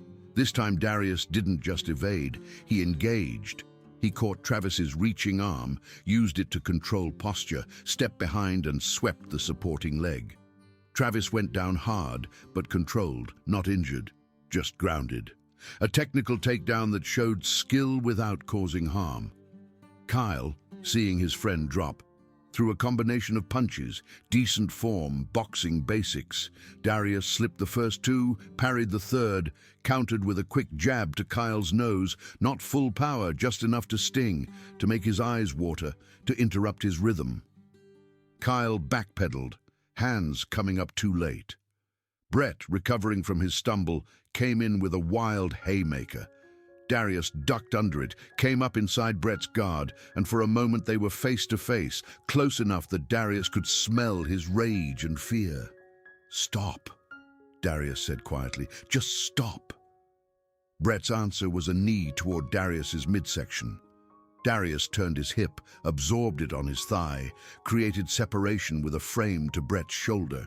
Still no strikes, still technically just defending, but the crowd could see what was happening, could see that Darius was in complete control, that the 3-on-1 advantage meant nothing against someone who really knew how to fight. Travis was getting up, Kyle was shaking off the jab, Brett was breathing hard, frustrated, losing. This was the moment. They could stop, could recognize defeat, could walk away, or they could escalate, bring weapons or more friends or something that would force Darius to do real damage. "Brett, stop!" Sutton's voice cut through the crowd noise. "Everyone's watching, everyone's recording, this is over." But Brett wasn't listening. Brett was trapped in his own narrative, unable to accept anything less than total dominance. He gestured to his friends in the crowd, the 6 positioned strategically waiting for signal. They started moving toward the center, toward Darius. Not just 3-on-1 anymore. 6, 7, 8 opponents converging. This wasn't a fight anymore, it was an attack, coordinated and brutal, and designed to overwhelm through sheer numbers. Darius had run out of choices. He'd tried peace, tried restraint, tried defending without fighting. Now he had seconds before 8 people would be hitting him from all sides, and the only question was whether he'd let them destroy him, or whether he'd do what his training had prepared him to do. He thought of his mother's face, asking him to promise. He thought of her real request beneath the words, not that he become helpless, but that he become more than the violence that had taken his father. More than the cage fighter who solved everything with fists. That he find another way when possible, and when impossible, that he survive. The first of the additional attackers reached him, a football player whose name Darius didn't know. The guy threw a punch without technique, telegraphed and slow. Darius parried it, responded with a quick counter to the solar plexus, controlled force, enough to wind but not injure. The guy folded, stumbled back. Another came from his left, trying to grab his arms. Darius used a wrist lock, minimum necessary pressure, controlled the joint and positioned the body between himself and other threats.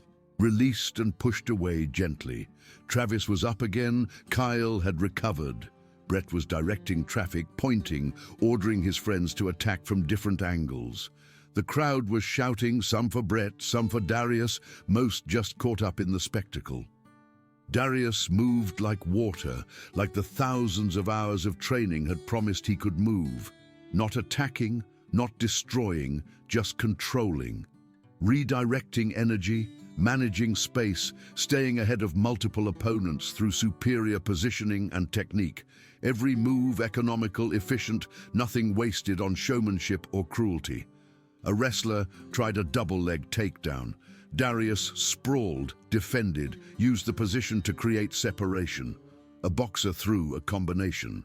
Darius slipped, moved, countered with just enough force to disrupt but not damage.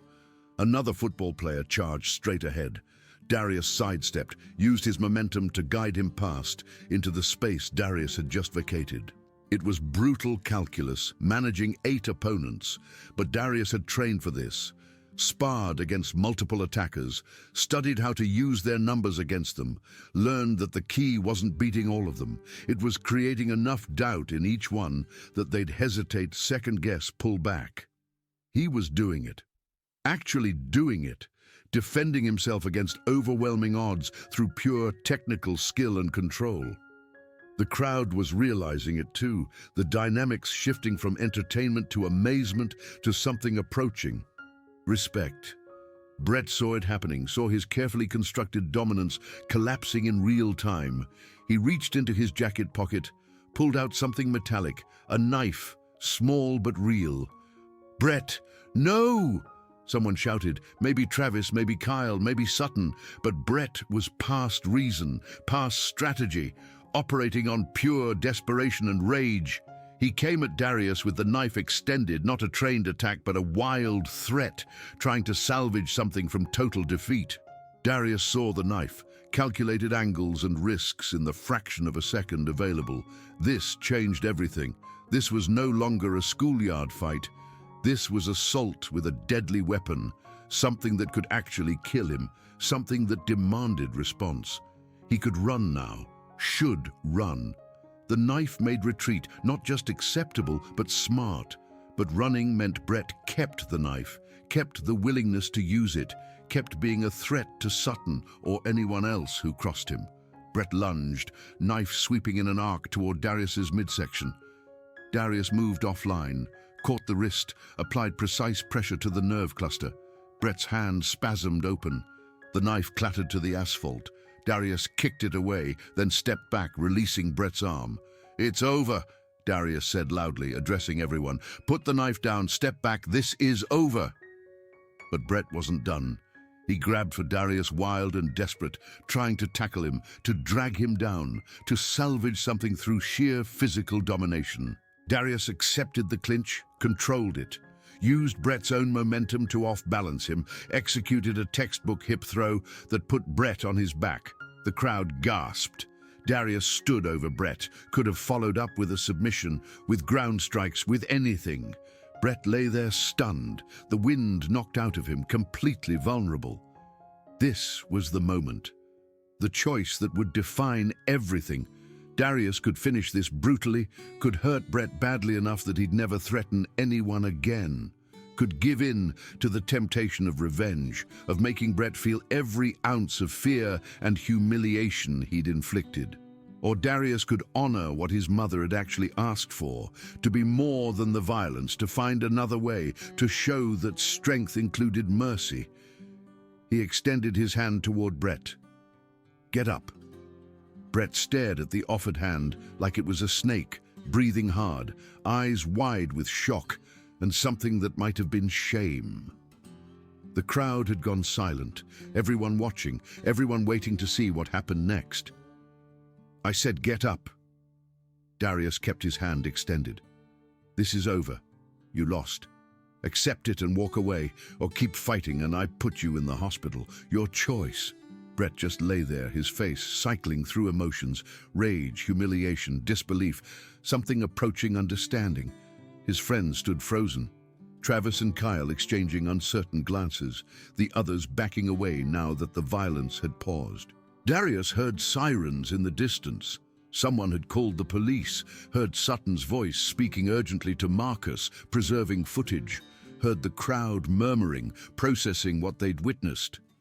He stood with his hand extended, waiting for Brett to decide who he wanted to be when this moment ended, offering mercy he hadn't been shown, proving that his mother's request had been possible all along. Not to avoid violence entirely, that had proven impossible, but to use it minimally, reluctantly, and to end it with compassion rather than cruelty. Brett's hand lifted slowly, hesitantly toward Darius's outstretched palm. The parking lot fell silent. The sirens grew louder, and in that moment between combat and resolution, between what had been and what might come next, everything hung suspended. Brett's fingers touched Darius's palm. The contact was brief, uncertain, but it was there. Darius began to pull, helping Brett to his feet, when Brett's other hand grabbed something from the ground, a rock, fist-sized, and swung it toward Darius's head. Instinct saved him. Darius released Brett's hand, ducked under the swing, felt the air displacement as the rock passed inches from his skull. The crowd screamed. Sutton shouted something, and Darius, his mercy rejected, his compassion weaponized against him, made a different choice. He caught Brett's wrist mid-swing, controlled the joint, applied pressure, not enough to break, but enough to force the rock loose. Then he swept Brett's legs again, but this time followed him down, transitioning smoothly into a rear naked choke. Not fully applied, not cutting off air or blood flow completely, just enough to control, to demonstrate absolute dominance, to make clear who had power in this moment. "I tried," Darius said quietly, his mouth near Brett's ear, his voice too low for anyone else to hear over the crowd and approaching sirens. "I gave you a chance to walk away, to end this with dignity. You chose this." Brett struggled, trying to break the hold, but Darius had positioned perfectly. Hooks in, body weight distributed, the choke technical and inescapable. He held it for 5 seconds, long enough for Brett to feel the helplessness, the reality that Darius could end him if he chose to. Then he released, stood up, stepped back. Brett gasped for air, rolled onto his side, coughing. His friends rushed forward, but not to attack, to help him, to pull him away from Darius, to escape before the police arrived. The crowd was dispersing rapidly now, students scattering to their cars, not wanting to be witnesses when authority arrived. Darius stood alone in the center of the parking lot, breathing controlled, hands loose at his sides, watching as Brett was half carried toward a truck by Travis and Kyle. Their eyes met one last time across the distance, Brett's filled with hatred and humiliation, Darius's empty of everything except exhaustion. Sutton appeared at his shoulder. "We need to go now, before the cops get here. I can't run from this." "You're not running, you're being strategic. Marcus got everything on video, all of it. Brett pulling the knife, Brett attacking with the rock, everything. But if you're here when the police show up, you get processed first and ask questions later. Let's go to my car, let things settle, then we approach this properly." She was right. Darius let her pull him toward the parking lot's far side, where her car sat beside his Civic. Marcus was already packing up his camera equipment. Jenny was doing something on her phone, probably uploading footage to secure cloud storage. "Get in," Sutton ordered, opening her passenger door. "We'll come back for your car later." Darius complied, too drained to argue. Sutton drove them away from Roosevelt as the first police cruiser pulled into the parking lot, lights flashing. She didn't speak, just navigated through side streets until they reached a small park about a mile from school. She pulled into the empty lot, killed the engine, sat with her hands on the steering wheel. "That was insane," she said finally. "I tried to stop it." "I know. We all saw. You gave him every chance." She turned to look at him. "But Darius, you could have killed him with that choke. You had complete control. Why did you stop?" "Because I'm not trying to be a killer. I'm trying to be someone who only uses violence as a last resort, and even then uses the minimum necessary." He stared out the window at the empty park. "My mother asked me to be more than fists and blood. That doesn't mean never defending myself.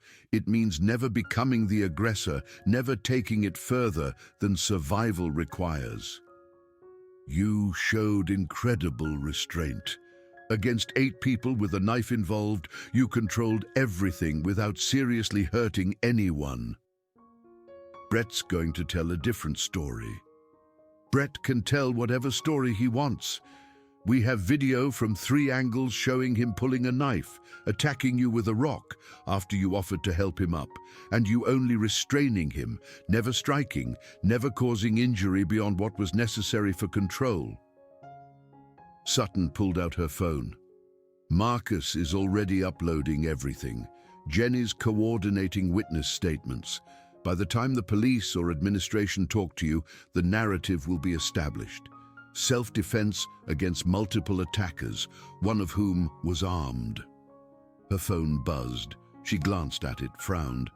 "It's already on social media, the whole thing.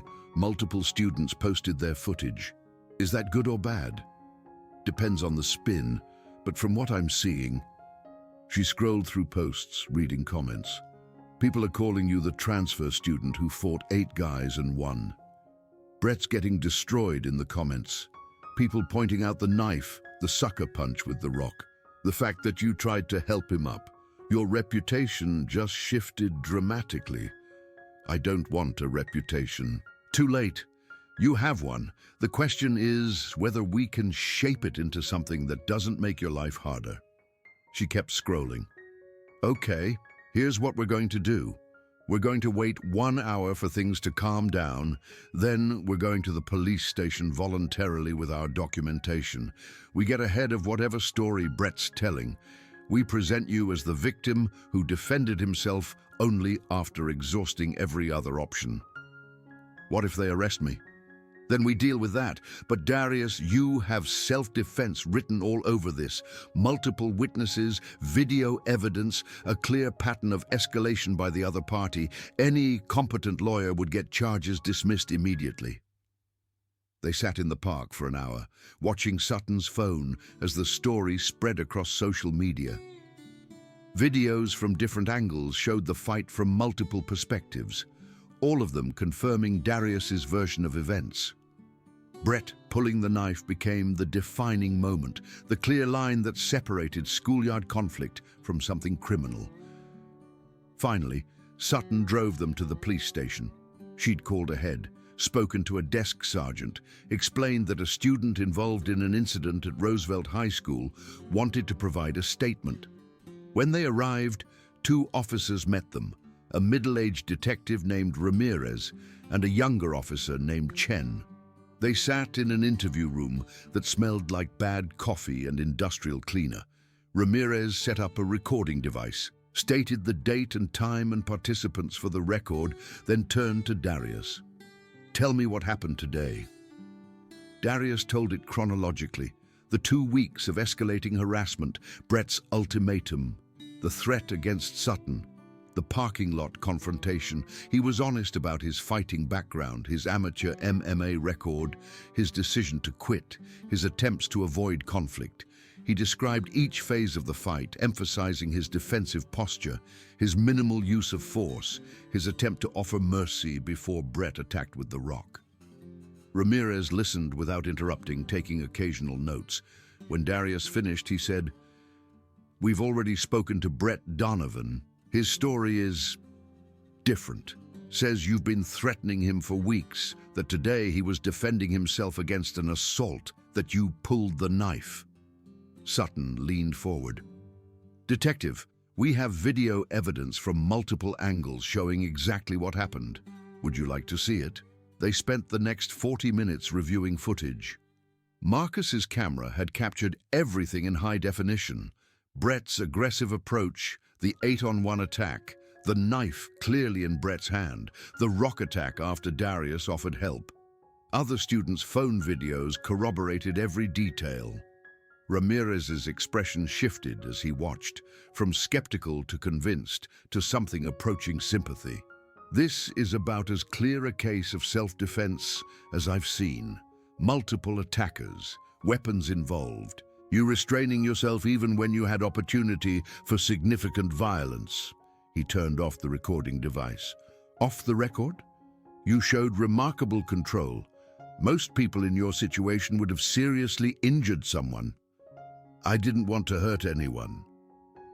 "That's obvious from the footage, which is going to make this very simple from a legal standpoint. No charges against you and multiple charges against Mr. Donovan and his associates. Assault with a deadly weapon, conspiracy to commit assault, potentially more depending on what the DA wants to pursue." Relief flooded through Darius. "So I can go? You can go? We may need additional statements as we build the case. But you're not in any trouble. Mr. Donovan, on the other hand, is in significant trouble." Ramirez stood, offered his hand. "For what it's worth, I'm sorry you had to deal with this, and I'm impressed by how you handled it." Sutton drove Darius back to Roosevelt to retrieve his Civic. The parking lot was mostly empty now, just a few cars belonging to students in after-school activities. Yellow police tape cordoned off the area where the fight had occurred. evidence markers scattered around where the knife and rock had fallen. "It's surreal," Darius said, staring at the scene. 2 hours ago this was happening, and now it's just done. It's not done. This is just the beginning of the aftermath. Sutton pulled up beside his Civic. "Monday's going to be intense. Everyone's going to have opinions, questions, theories. You ready for that? I don't have a choice. You always have a choice. You could transfer again, start over somewhere else." "No." Darius was surprised by his own certainty. "I'm done running. This is where I am, this is what happened, and I'll deal with whatever comes next." Sutton smiled. "Good, because I'd miss having coffee with you on Sundays." He got out of her car, walked to his Civic, drove home as the sun set orange and purple across the horizon. His apartment felt smaller than usual, the silence heavier. He sat on the futon, stared at the boxes containing his mother's things, the trophies he'd never displayed, the life he'd tried to leave behind. His phone buzzed, his aunt calling from Nevada. He answered. "Darius? Honey, I just saw something on social media. Someone sent me a video of you fighting at school. Are you okay?" "I'm fine, Aunt Marie. It was self-defense. The police have already cleared me." Self-defense against how many people? The video shows at least 6 or 7. 8, actually. But I'm fine. Nobody got seriously hurt, and it's over now. Silence on the line, heavy with concern and something else. Pride, maybe, or recognition. Your mother would have had complicated feelings about this. I know. She'd be upset that you had to fight, but she'd also be relieved that you could defend yourself, that you survived. Marie's voice softened. And she'd be proud that you showed restraint, that you didn't become what you were fighting against. I saw the video, Darius. I saw you try to help that boy up before he attacked you again. That's what she wanted, for you to be strong enough to show mercy. Tears stung Darius's eyes unexpectedly. I tried to keep my promise to her. You did keep it. You became more than violence. You just also stayed capable of violence when you had no other choice. There's a difference, and your mother would have understood that. They talked for another 20 minutes, about school, about his plans for college, about whether he'd consider returning to Nevada. Darius assured her he was fine where he was, that he'd made a friend, that things were going to be different now. When they hung up, he felt lighter somehow, like permission had been granted for something he'd been carrying as guilt. He spent the weekend processing, training lightly, doing homework, avoiding social media. Sutton texted him updates. The video had gone viral beyond just Roosevelt. Local news had picked up the story. Brett and several of his friends had been arrested and released on bail with restraining orders. The school administration was scrambling to respond to public pressure, finally forced to acknowledge bullying they'd ignored for years. Sunday morning at the grind, Sutton showed him the school's official statement. Roosevelt High School takes all incidents of violence seriously and is cooperating fully with law enforcement. We are reviewing our anti-bullying policies and will be implementing new measures to ensure student safety. Corporate nonsense, Sutton said, but at least they're being forced to pretend they care. Will it actually change anything? Maybe. Public embarrassment is sometimes more effective than internal pressure. And with Brett facing criminal charges, other bullies might think twice. Monday morning arrived with the weight of inevitability. Darius dressed carefully, drove to school early, parked in his usual spot. The walk from the parking lot to the building felt different. Students noticed him, some pointing, some whispering. But the quality of the attention had changed, not mockery anymore. Respect maybe, or fear, or something more complicated. His locker had been cleaned, the pussy graffiti scrubbed away, the smell of cleaning chemicals still lingering. Someone had left a note taped to it. "You're a legend." He crumpled it, threw it away, opened the locker to find everything as he'd left it. First period AP literature was an exercise in awareness management. Every student who walked in glanced at him, their expressions ranging from awe to uncertainty to fear. Mrs. Chen called the class to order, launched into her lesson on Invisible Man, and for 40 minutes Darius could pretend things were normal. Between classes, students approached him. Some wanted to offer support. That was brave, man. Others wanted to associate with his newfound status. Hey, so I was thinking we should hang out sometime. A few just wanted proximity to something they'd only seen in movies. Can you really fight 8 guys? Darius deflected all of it, kept moving, made it to his locker between second and third period. That's where Travis found him. Keller! Travis's voice was uncertain, stripped of the bravado he'd carried when standing beside Brett. Can we talk? Darius closed his locker, regarded Travis carefully. Depends on what you want to talk about.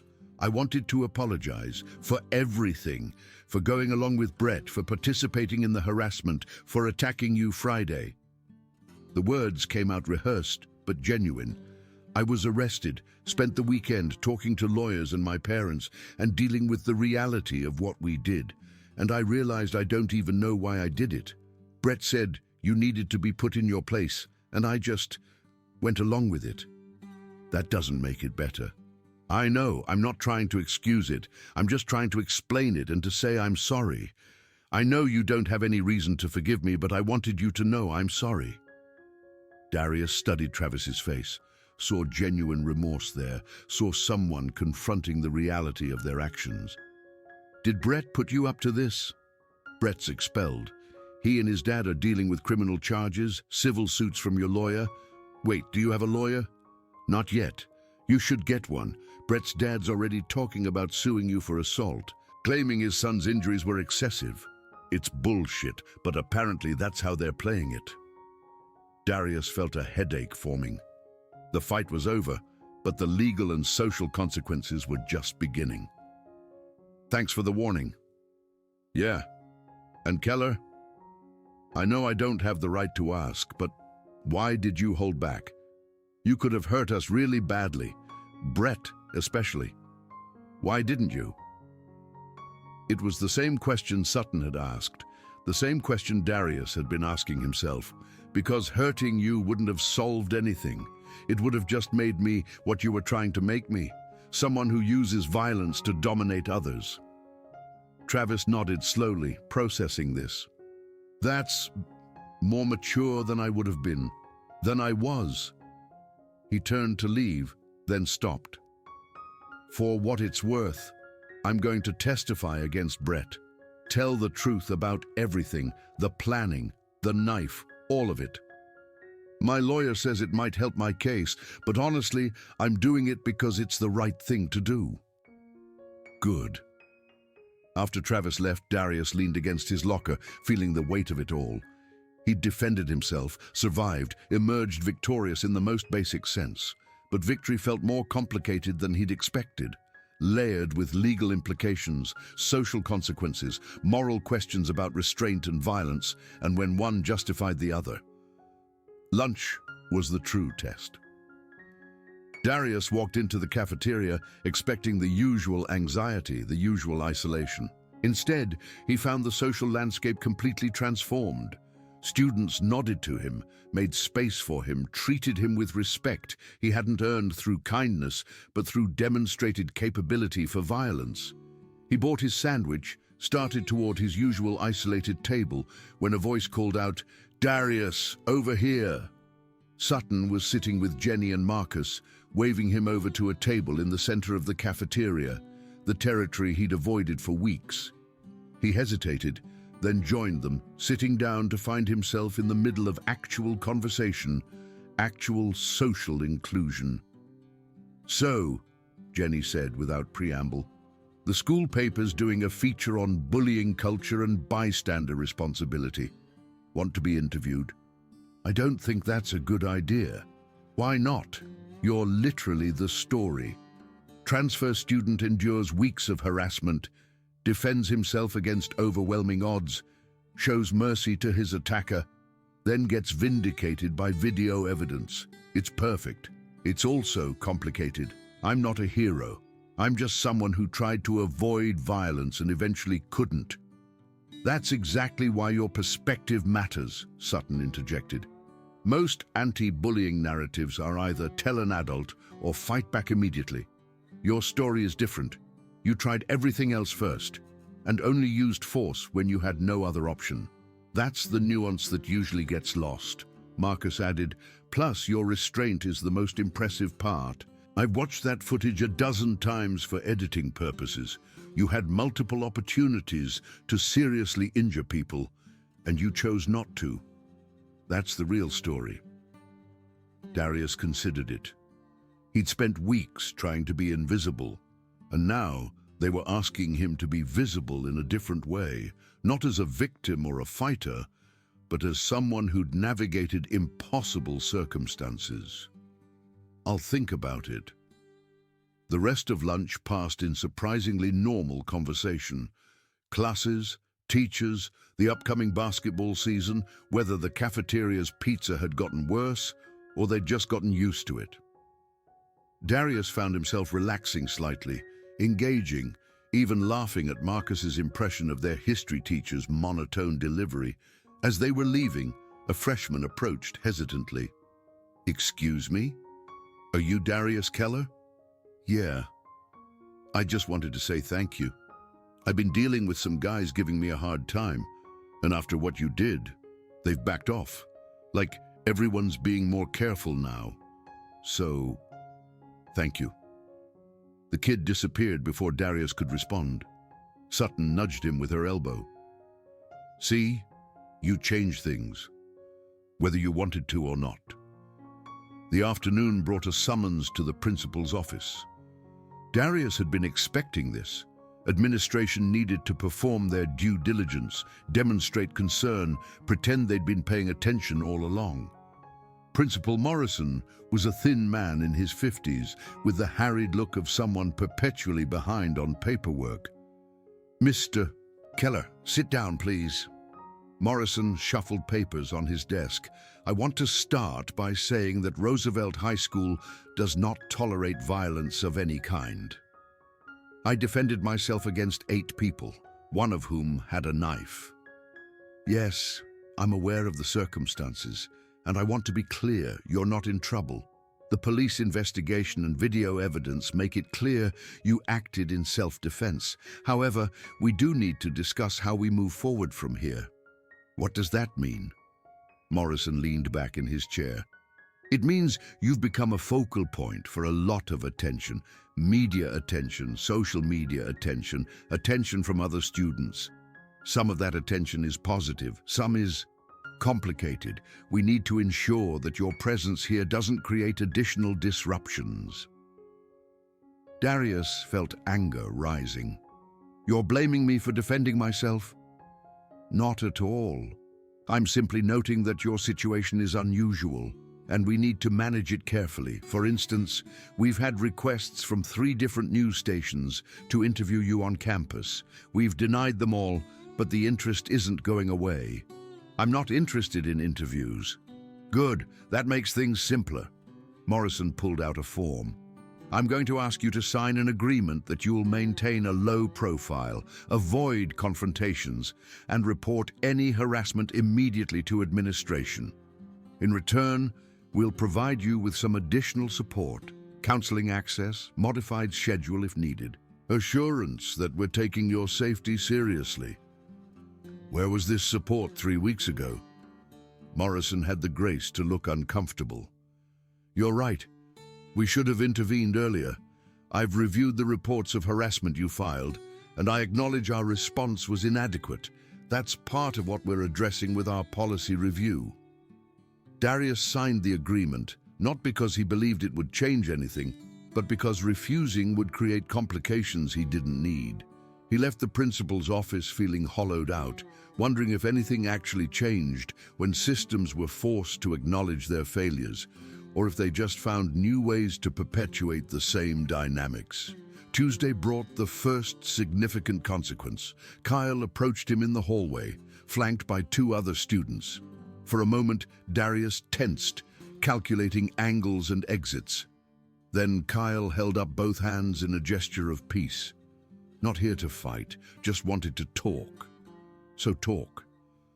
Brett's dad hired a lawyer who's claiming you assaulted Brett without provocation, that the knife was yours, that we were defending him from you. It's bullshit, and all of us who were there know it's bullshit, but his dad has money and connections. What's that got to do with me? I'm testifying for you. Travis is testifying for you.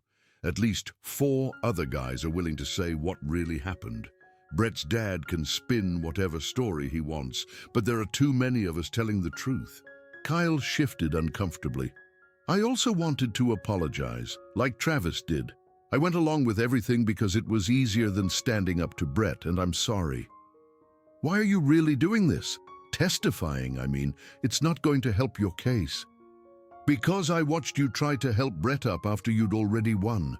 You offered mercy to someone who'd terrorized you for weeks, and his response was to try to smash your head with a rock. That... Kyle trailed off, looking for words. That showed me what actual strength looks like, and I realized I've been confusing dominance with strength my whole life. So yeah, I'm testifying because it's the right thing to do, but also because maybe if I start doing right things, I can become someone better than I've been. After Kyle left, Darius leaned against his locker, processing. The fight had created ripples he hadn't anticipated, forcing people to confront their own choices, their own complicity, their own understanding of strength and violence and morality. He'd just wanted to survive, but somehow he'd become a catalyst for something larger. Wednesday brought an unexpected visitor during lunch.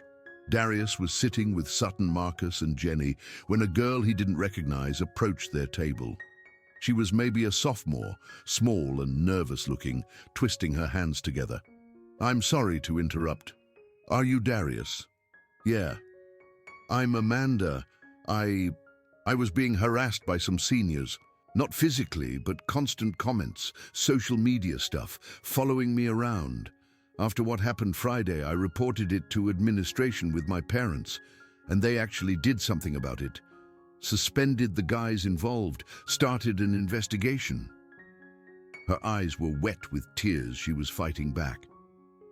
"I'd been dealing with it for months, but I was too scared to report it because I didn't think anyone would care. You showed me that people do care, that things can change. So thank you." She left quickly before Darius could respond. Sutton looked at him meaningfully. "Still think you didn't change anything?" "I didn't do anything for her. You showed that standing up to bullies is possible, that documentation and evidence matter, that administrations can be forced to act when they have no other choice. That's everything for someone in her situation." The rest of the week proceeded in similar fashion. A steady stream of students either thanking Darius, apologizing to him, or asking him questions about self-defense and standing up to bullies. He deflected most of it, uncomfortable with the attention, unsure how to process his new role as reluctant example. By Friday, the school had settled into a new equilibrium. Brett was gone, expelled and facing criminal charges. His closest followers were suspended or withdrawn by their parents. The social hierarchy that had ruled Roosevelt for years had fractured, creating space for new dynamics, new relationships, new possibilities. Darius walked through the hallways with his head up now, not because he wanted to be noticed, but because he no longer needed to hide. Students still watched him, but the quality of the attention had shifted. Respect mixed with uncertainty, admiration mixed with fear, curiosity mixed with caution. He was no longer prey, but he also wasn't predator. He occupied some undefined space that made people uncertain how to interact with him. Friday after school, Sutton suggested they go to the grind to decompress. When they arrived, Marcus and Jenny were already there, having claimed their usual corner table. The 4 of them sat together, not discussing the fight or the aftermath, just existing as friends who'd been through something significant together. "So," Marcus said eventually, "the school paper comes out Monday. We're running the anti-bullying feature with interviews from 12 students, 3 teachers, and 1 administrator who was willing to go on record. Did you interview Darius?" Jenny asked. He declined. But his story is woven throughout anyway. Everyone we interviewed referenced him, either directly or indirectly. He's become the case study without having to participate. Darius wasn't sure how he felt about that. His desire for privacy was colliding with the reality that privacy was no longer possible. His actions had been too public, too dramatic, too documented to fade into obscurity. "I've been thinking," Sutton said, "about doing a follow-up piece on the cost of bystander culture. All the students who watched Brett harass Darius for weeks and did nothing. The teachers who saw and didn't intervene. The systems that protect aggressors instead of victims." "That's going to make people uncomfortable," Jenny observed. "Good. People should be uncomfortable. Comfort is what allowed this to happen in the first place." They talked for another hour about journalism and responsibility and the ways institutions protected themselves rather than the people they served. Darius mostly listened, grateful to be part of a conversation that wasn't about his fighting ability or his reputation, just about ideas and principles and how to make things better. As they were leaving, Sutton pulled him aside. "Can I ask you something personal?" "Depends on the question." "Are you okay? Really okay? Because you went through something traumatic, and everyone keeps focusing on how strong you were, how controlled, how impressive. But nobody's asking if you're dealing with it emotionally." Darius considered the question seriously. Was he okay? He defended himself successfully, avoided serious injury, emerged with his moral principles intact, but he'd also broken his promise to his mother, even if only technically. He'd revealed capabilities he'd wanted hidden.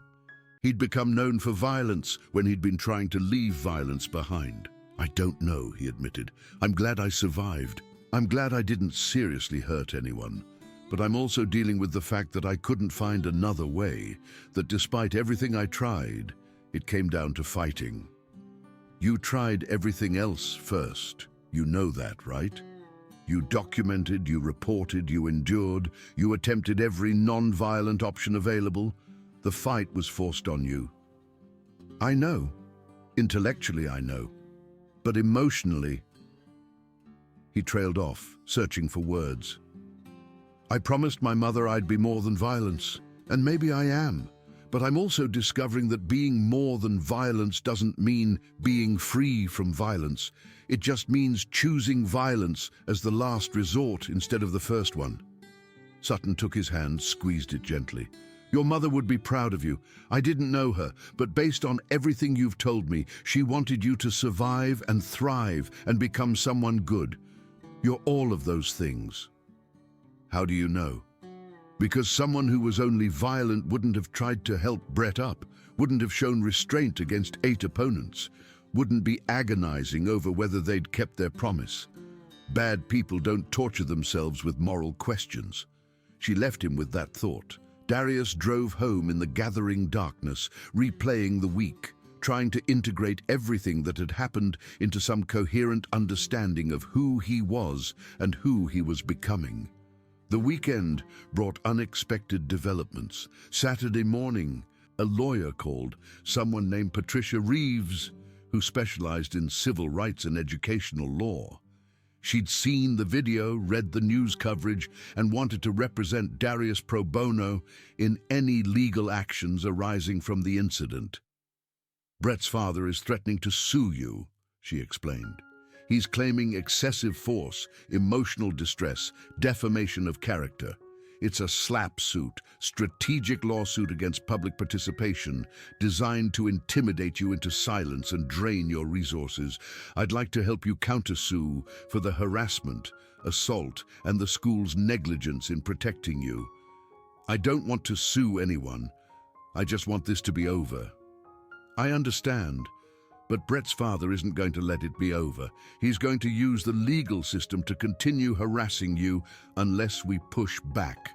A countersuit doesn't mean you're seeking revenge. It means you're protecting yourself from ongoing legal abuse." Darius agreed, reluctantly, giving her permission to file whatever documentation was necessary.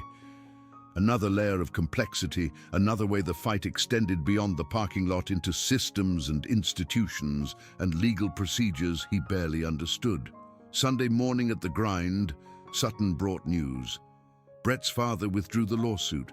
Apparently your lawyer sent him something that made him realize pursuing it would expose him and his son to additional criminal liability.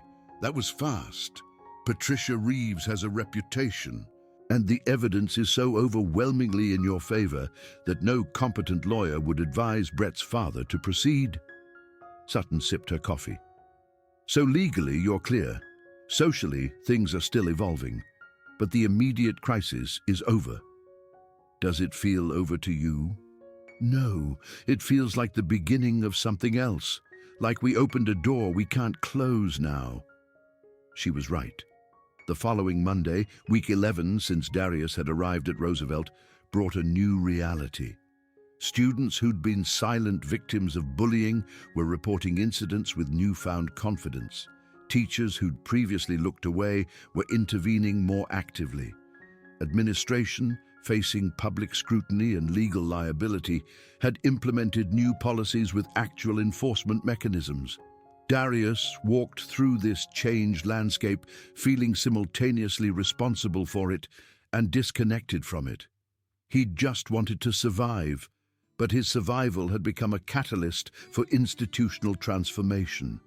Students greeted him with respect and gratitude. Teachers acknowledged him with nods. Even the principal, seeing him in the hallway, offered a brief, uncomfortable smile. The attention was exhausting. Darius found himself retreating to the library during lunch, seeking quiet spaces, avoiding the social obligations that came with his newfound status. He wasn't a leader, wasn't an activist, wasn't someone who wanted to be the face of anti-bullying culture. He was just a guy who defended himself and somehow become a symbol. Tuesday during study hall, a sophomore boy approached him in the library. "Can you teach me to fight like you did?" "No, but I'm getting bullied, and if I could just defend myself like you..." Fighting isn't the answer. Report it, document it, get adults involved. Violence should be the absolute last resort. But you fought. After trying everything else for weeks, after being cornered with no other option. Fighting didn't solve my problem. It just prevented me from being hurt worse. The actual solution came from documentation, witnesses, and legal consequences for the bullies. The kid looked disappointed but nodded.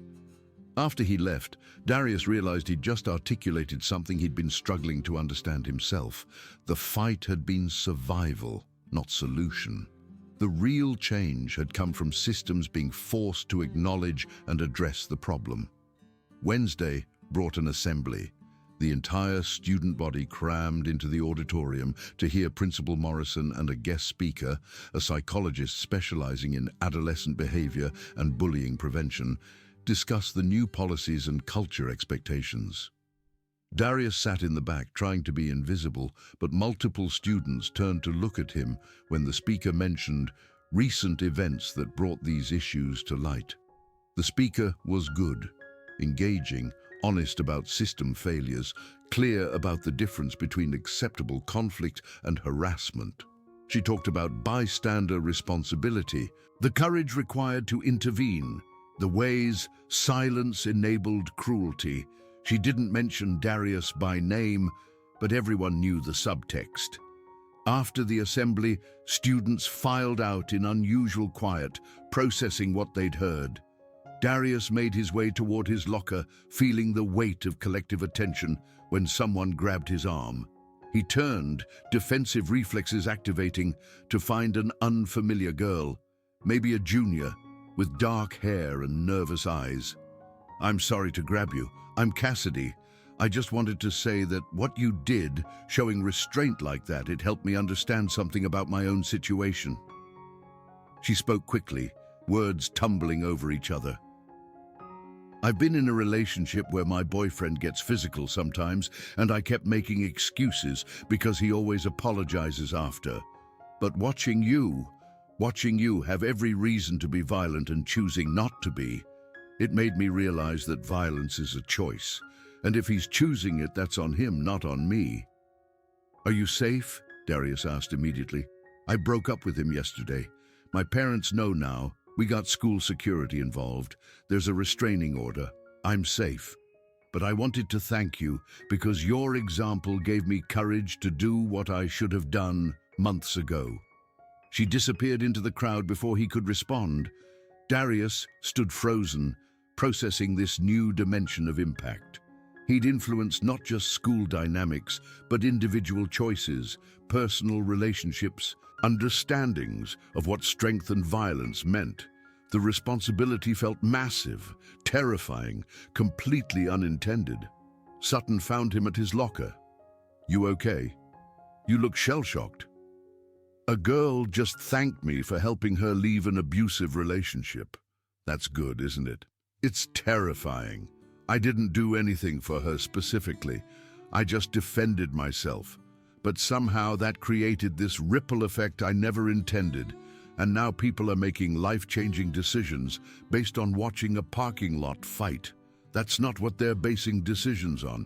They're basing decisions on seeing someone show restraint under extreme pressure, someone demonstrate that strength doesn't require cruelty. You're not responsible for what people take from that. You're just responsible for being who you are. Thursday brought the school newspaper with its comprehensive feature on bullying culture. Darius read it during study hall, impressed by the thoroughness of the reporting. Jenny and Marcus had interviewed victims, bystanders, reformed bullies, teachers, administrators, parents. They documented patterns, established timelines, presented data on reporting versus response. And woven throughout was Darius's story, not as told by him, but as reconstructed through others' perspectives. The impact was immediate. By lunch, students were discussing the article, debating its conclusions, arguing about their own roles as bystanders or participants. Some were defensive, others apologetic, most somewhere in between. The newspaper had forced confrontation with uncomfortable truths, created space for conversations that had been avoided for years. Friday afternoon, as Darius was packing up to leave, he found a note in his locker. Not threatening this time, just a folded piece of paper with neat handwriting. Thank you for showing us what courage looks like. Amanda. He folded the note carefully, placed it in his backpack, closed his locker for the last time that week. The walk to the parking lot felt different now, not dangerous, not isolating, just normal. Students passed him without incident. The space where the fight had occurred showed no signs of the violence that had transformed everything. Darius drove home through familiar streets, thinking about the strange math of impact and intention. He'd tried to be invisible and ended up being seen, tried to avoid violence and ended up embodying controlled force, tried to keep a promise to his mother and ended up learning that the promise had been more nuanced than he'd understood. Week 12 brought resolution in unexpected forms. Monday, Travis approached him with genuine news. Brett had pleaded guilty to assault with a deadly weapon and aggravated harassment. As part of his plea deal, he'd accepted a suspended sentence, mandatory counseling, community service, and probation. He wouldn't be returning to Roosevelt. He'd be finishing his education through online coursework and therapy. How do you feel about that? Travis asked. I don't know. Relieved, concerned that he's not facing more serious consequences, hoping he actually gets help. Yeah, that's about where I landed too. Travis shifted his backpack. I got probation and counseling. Kyle got the same. The others who participated got suspensions and mandatory anti-bullying education.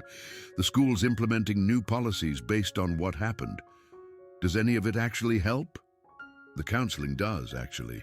I've been learning things about why I went along with Brett, about peer pressure and needing validation and all this psychological stuff I never thought about. Turns out being a bully says more about your own insecurities than anything else. Tuesday brought an unexpected encounter. Darius was in the library when Brett's father, Councilman Donovan, walked in, looked around, spotted him, and approached. Darius tensed, calculating exits, but Donovan's body language was defeated rather than aggressive. "Mr. Keller, may I have a moment?" "If this is about the lawsuit, there's no lawsuit. That was misguided. I came to apologize." Donovan sat down, uninvited, suddenly looking much older than his age suggested. "I've spent the last 2 weeks reviewing evidence, watching videos, talking to therapists. My son has significant anger and control issues that I ignored because acknowledging them would have required admitting I'd failed as a father. Instead, I enabled his behavior, made excuses, blamed his victims. Why are you telling me this? Because you deserved better from the adults in this situation. The school failed you, the system failed you, and I failed you by raising someone who thought terrorizing others was acceptable. I'm not asking for forgiveness. I don't deserve it. I just wanted you to know that I see what happened clearly now, and I'm sorry." Donovan stood, started to leave, then turned back. "For what it's worth, the restraint you showed in that parking lot, that level of control under those circumstances, that's remarkable. My son would have destroyed you if he could have, and you still showed him mercy. That's a better man than I've managed to raise." After he left, Darius sat in the library processing this strange reversal. Brett's father taking responsibility, acknowledging failures, trying to make amends. It didn't undo the weeks of harassment or the trauma of the fight, but it suggested that maybe people actually could change when confronted with undeniable evidence of their mistakes. Wednesday brought a different kind of resolution. Sutton asked him to meet her after school, not at the grind, but at the park where they'd gone after the fight. When he arrived, she was sitting on a bench overlooking the empty playground, looking thoughtful. "I've been offered a journalism scholarship," she said as he sat down, "to Northwestern. Full ride based on my work on the bullying investigation." "That's amazing. Congratulations. It means leaving Roosevelt a semester early, graduating through credit completion, starting college in January instead of waiting until fall." Darius felt something sink in his chest. Not quite loss, but the recognition that connections formed in crisis didn't always survive past the crisis. "You should take it." "I think I will. But I wanted to talk to you first because..." She trailed off, searching for words. "Because we've been through something significant together, and I don't want you to think I'm abandoning you." "I don't think that. You helped me when you didn't have to, stood up for me when nobody else would, documented everything that made justice possible. You don't owe me anything beyond that. It's not about owing, it's about caring what happens to you." She turned to face him directly. "This is going to sound presumptuous, but I think you and I could be something. Maybe not right now with me leaving and you still processing trauma, but eventually when we're both ready, I think we could be something real." Darius considered this carefully. Sutton had seen him at his lowest and most desperate, had witnessed his violence and his restraint, had documented his worst moments and still chosen to sit beside him. "I think you're right. But I also think you're right, that it's not the right time. So we stay friends, we text, we call, we visit when we can. And when you graduate in June, when you've had time to heal and figure out who you are outside of all this, we revisit the conversation. That's a plan I can work with." They sat in companionable silence, watching the sun set over the empty playground, both of them understanding that this moment marked a transition. The crisis had passed. The immediate consequences were being managed.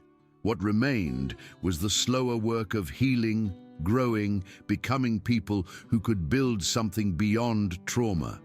Thursday, Sutton organized a farewell gathering at the grind. Marcus, Jenny, and several other student journalists showed up, celebrating her scholarship and the work they'd done together. Darius sat on the periphery, watching these people who'd become something like friends, feeling grateful and isolated in equal measure. "Speech!" someone called out. Everyone looked at Darius, expecting him to say something about Sutton's departure. He stood reluctantly. "I'm not good at speeches, but I wanted to say that Sutton saw something happening that everyone else was ignoring, and she decided it mattered enough to get involved. That kind of courage, seeing injustice and choosing to confront it, even when it's easier to look away, that's what actually changes things. So thank you, Sutton, for caring when you didn't have to." The group applauded. Sutton hugged him briefly, whispered "thank you" in his ear, then returned to the celebration. Darius left shortly after, needing space and quiet, driving home through streets that felt familiar finally, parking in his usual spot, climbing stairs to an apartment that felt less empty than it had 3 months ago. Friday, the end of week 12, brought a strange normalcy. Classes proceeded as usual. Lunch was uneventful. The hallways were just hallways, not minefields requiring constant vigilance. Darius moved through his day like a regular student, and for the first time since arriving at Roosevelt, that's actually what he was. After the final bell, he walked to the parking lot without fear or expectation. His Civic sat where he'd left it, unremarkable among dozens of other student vehicles. He was reaching for his keys when he heard footsteps behind him, multiple people approaching with purpose. Old reflexes activated. He turned, balanced, ready. It was Amanda, the girl who'd left the thank you note, along with several other students. They held a poster board that read, "Roosevelt Students Against Bullying," with dozens of signatures. "We wanted to give you this," Amanda said, "as thanks, but also as proof that what you did mattered." All these people signed, committing to intervene when they see harassment, to report instead of remaining silent, to build the culture we all wish existed. Darius took the poster, reading through the names, students he knew and didn't know, signatures representing individual choices to be different, to be better. "You didn't need me for this. You all had this capacity already. Maybe, but we needed someone to show us it was possible. That standing up works, that restraint is stronger than cruelty." Amanda smiled. "So thank you, Darius Keller, for being who you needed to be when we needed you to be it." They dispersed, leaving him alone in the parking lot, holding a poster that represented something larger than himself, larger than the fight, larger than any individual action. It represented collective choice to change culture, to demand better, to protect each other. Darius carefully placed the poster in his back seat, drove home through Friday afternoon traffic, carried it up to his apartment. He propped it against the wall where the boxes of his mother's things sat, unopened, where his old trophies remained hidden, where the person he'd been confronted, the person he was becoming. Week 13, the final week before winter break, brought closure in gentle increments. Sutton left on Monday, her locker cleaned out, her presence in the school suddenly absent.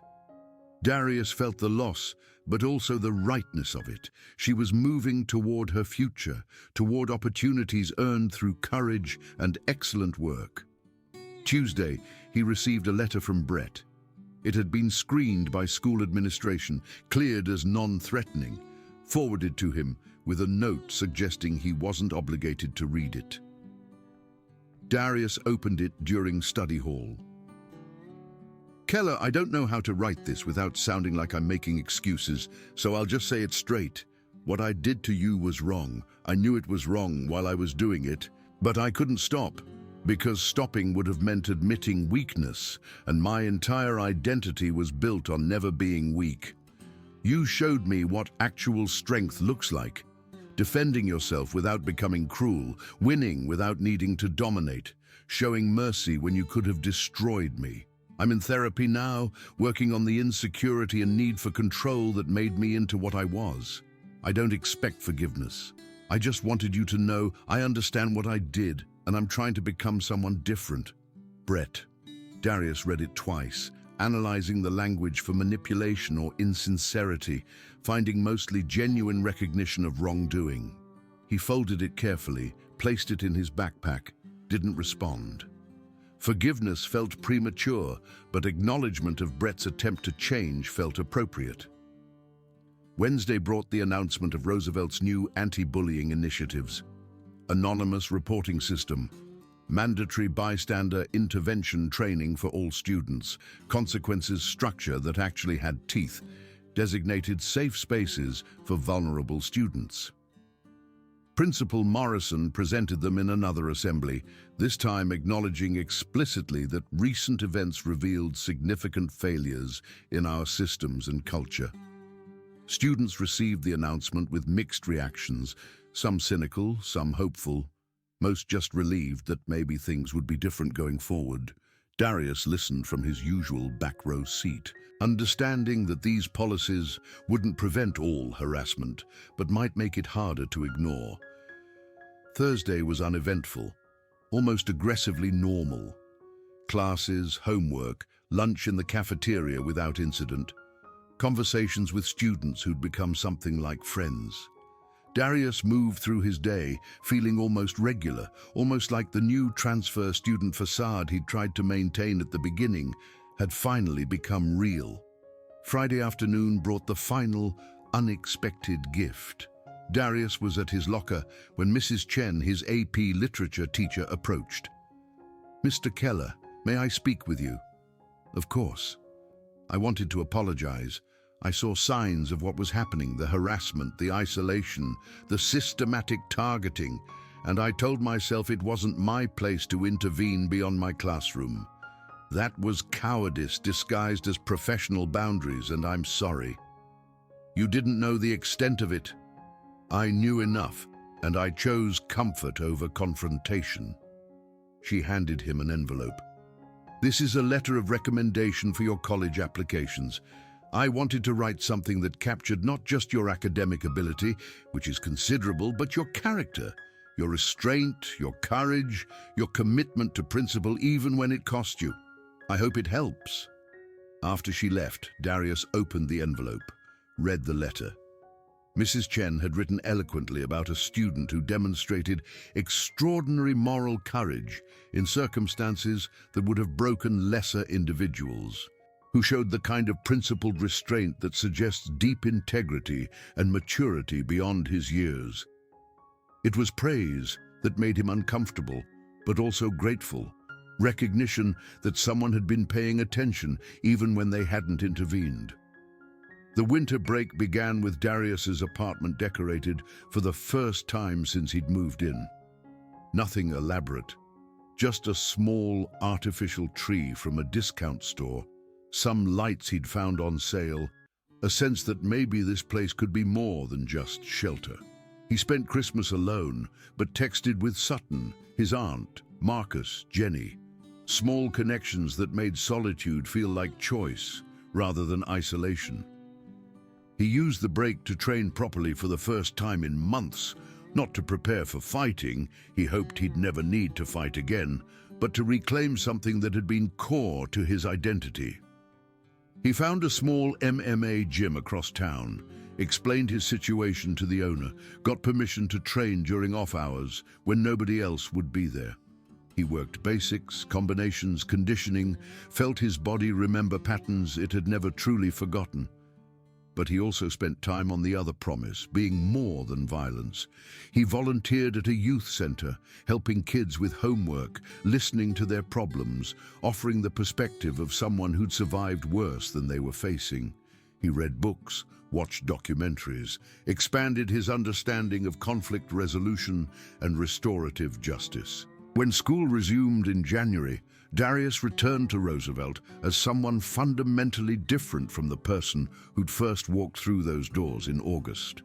Still quiet, still thoughtful, but no longer hiding. He held his head up, met people's eyes, existed in spaces he'd previously avoided.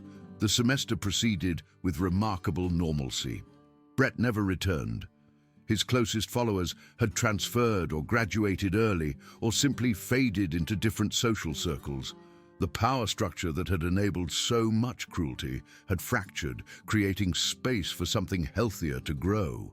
Sutton texted him regularly from Northwestern about her classes, her roommate, the journalism program that was exactly what she'd hoped for.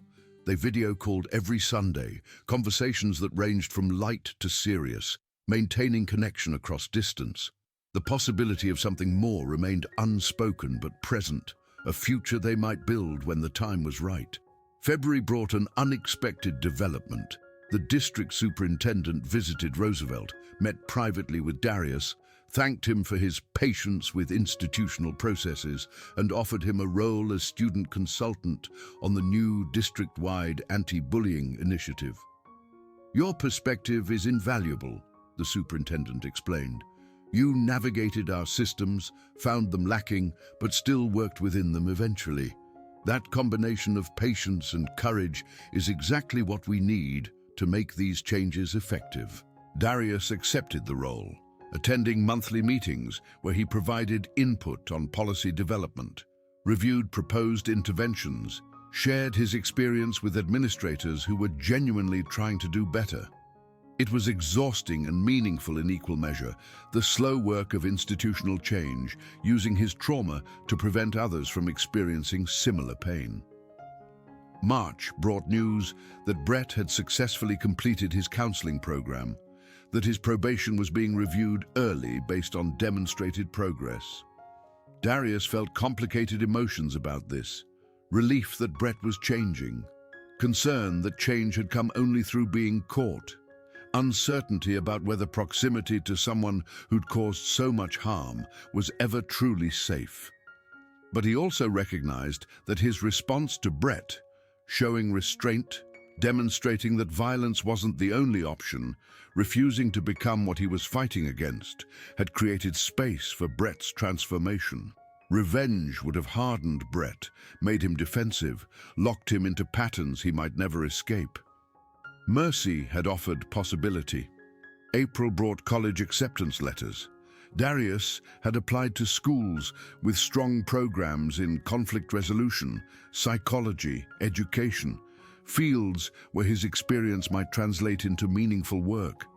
He'd written application essays about violence and restraint, about institutional failures and individual courage, about learning that strength included knowing when not to fight. The acceptances came steadily: University of Washington, UC Berkeley, University of Michigan, several others.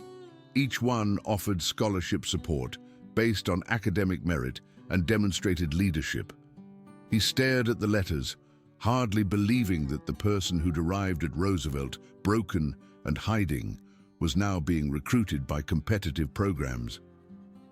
He chose Northwestern, not just because Sutton was there, though that factored in, but because their program in social justice and conflict resolution aligned perfectly with what he wanted to study, what he wanted to become. Someone who understood violence well enough to prevent it, who'd experienced trauma deeply enough to help others heal from it. May brought graduation planning. Darius would walk with his class, receive his diploma, close this chapter definitively.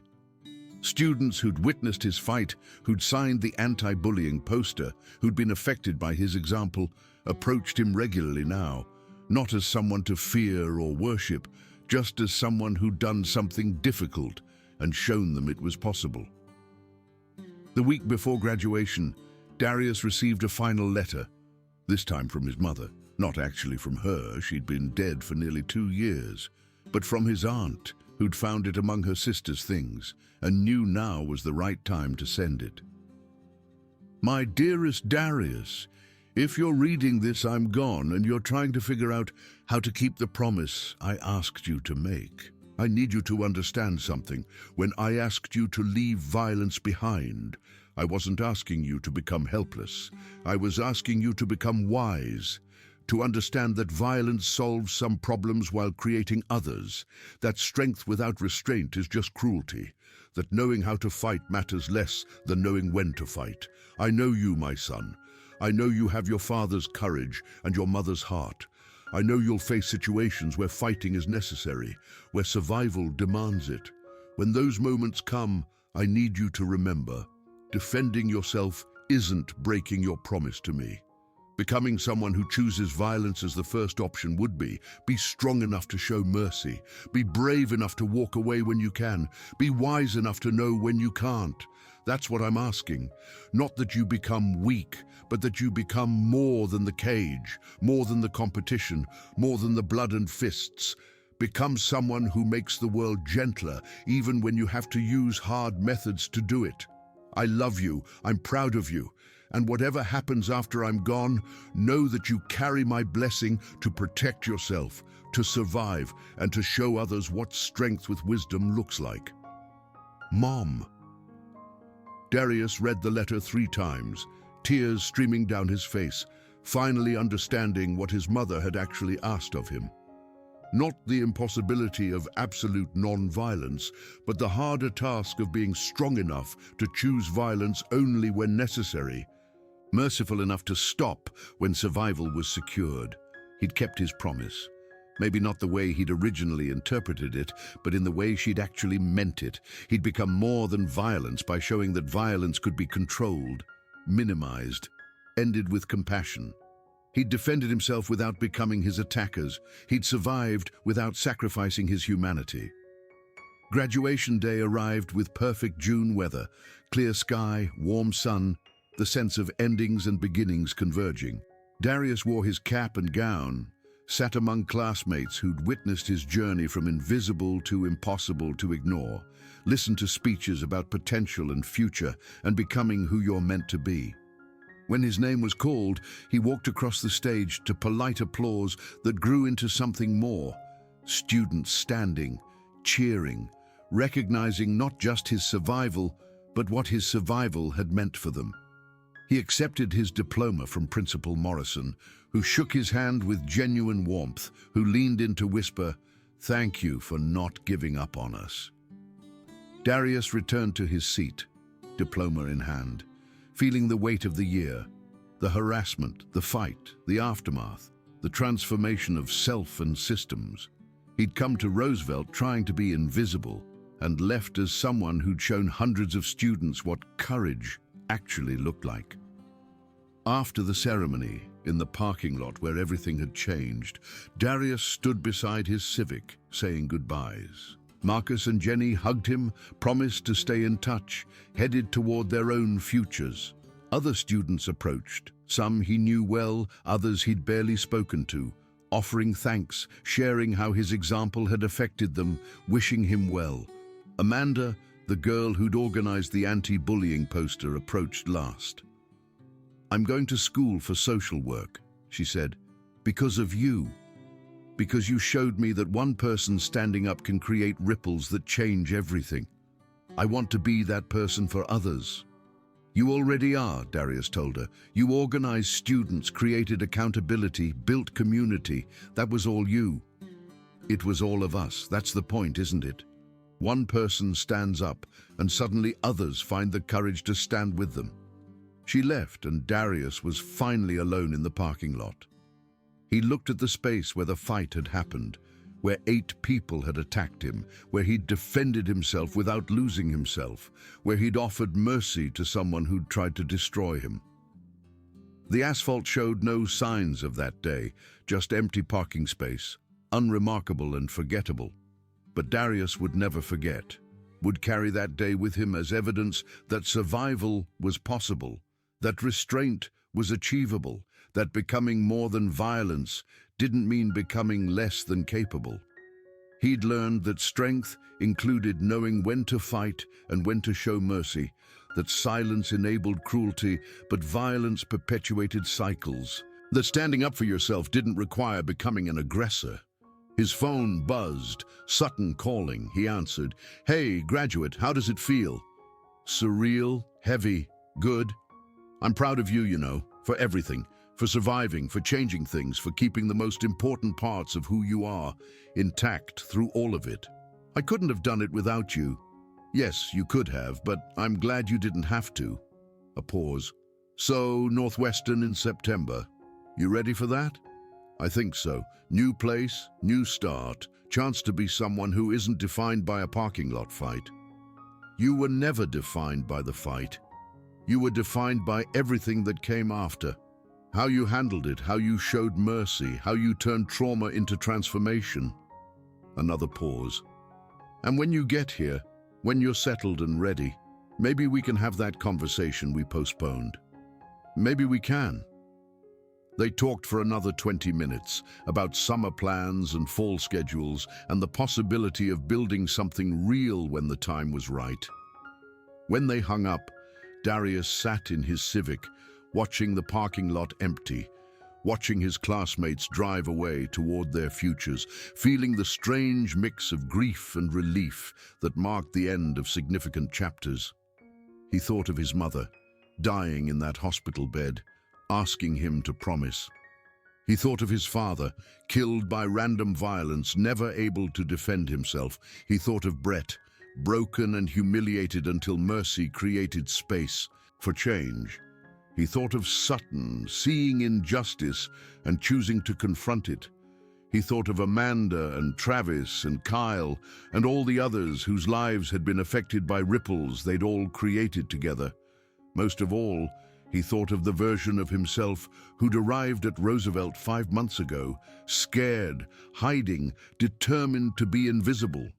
That person was gone, replaced by someone who'd learned that visibility was unavoidable, that hiding was temporary, that real strength included the courage to be vulnerable and the wisdom to know when force was necessary. Darius started his Civic, the engine coughing once before catching, faithful despite its age, and pulled out of Roosevelt High School's parking lot for the last time. He drove through familiar streets toward his apartment, toward the summer ahead, toward Northwestern and Sutton, and a future built on lessons learned through trauma and triumph. Behind him, Roosevelt stood silent in the June afternoon, its hallways empty, its parking lot vacant, its students scattered toward whatever came next. The school would continue, new students would arrive, new conflicts would emerge, new transformations would occur, but something had shifted fundamentally in the culture, in the systems, in the understanding of what strength and courage actually meant. One person had stood up when standing up seemed impossible. Others had joined when joining required courage. Together, they'd proven that change was possible, that bullies could be stopped, that institutions could be forced to act, that mercy could break cycles of violence. And Darius Keller, 15-0 in a fighting career he'd left behind, undefeated in the battles that mattered most, drove toward his future carrying his mother's blessing, his father's memory, and the knowledge that being more than violence didn't mean being less than strong. It meant being wise enough to know the difference. The sun set orange and gold across the horizon as Darius turned onto the highway, leaving behind the parking lot where everything changed. Carrying forward the lessons learned in blood and restraint, heading toward a future where he could help others navigate the impossible choices between peace and survival, between hiding and standing, between becoming a victim and becoming a fighter. He was neither victim nor fighter now. He was something better, someone who understood both, who'd lived through both, who could show others that there was strength in restraint, courage in mercy, victory in choosing to be more than the violence that sought to define him. Undefeated not because he'd never lost, but because he'd never stopped choosing to be better than what fought against him. The road stretched ahead, full of possibility and promise, and Darius Keller drove toward it with his head up, his hands steady, and his mother's voice echoing in his heart. Be more than fists and blood. Be more than the cage. Be someone who makes the world gentler, even when you have to use hard methods to do it. He had been, he was, he would continue to be, and that was enough. The late August sun beat down on the cracked asphalt of Roosevelt High School's parking lot as Darius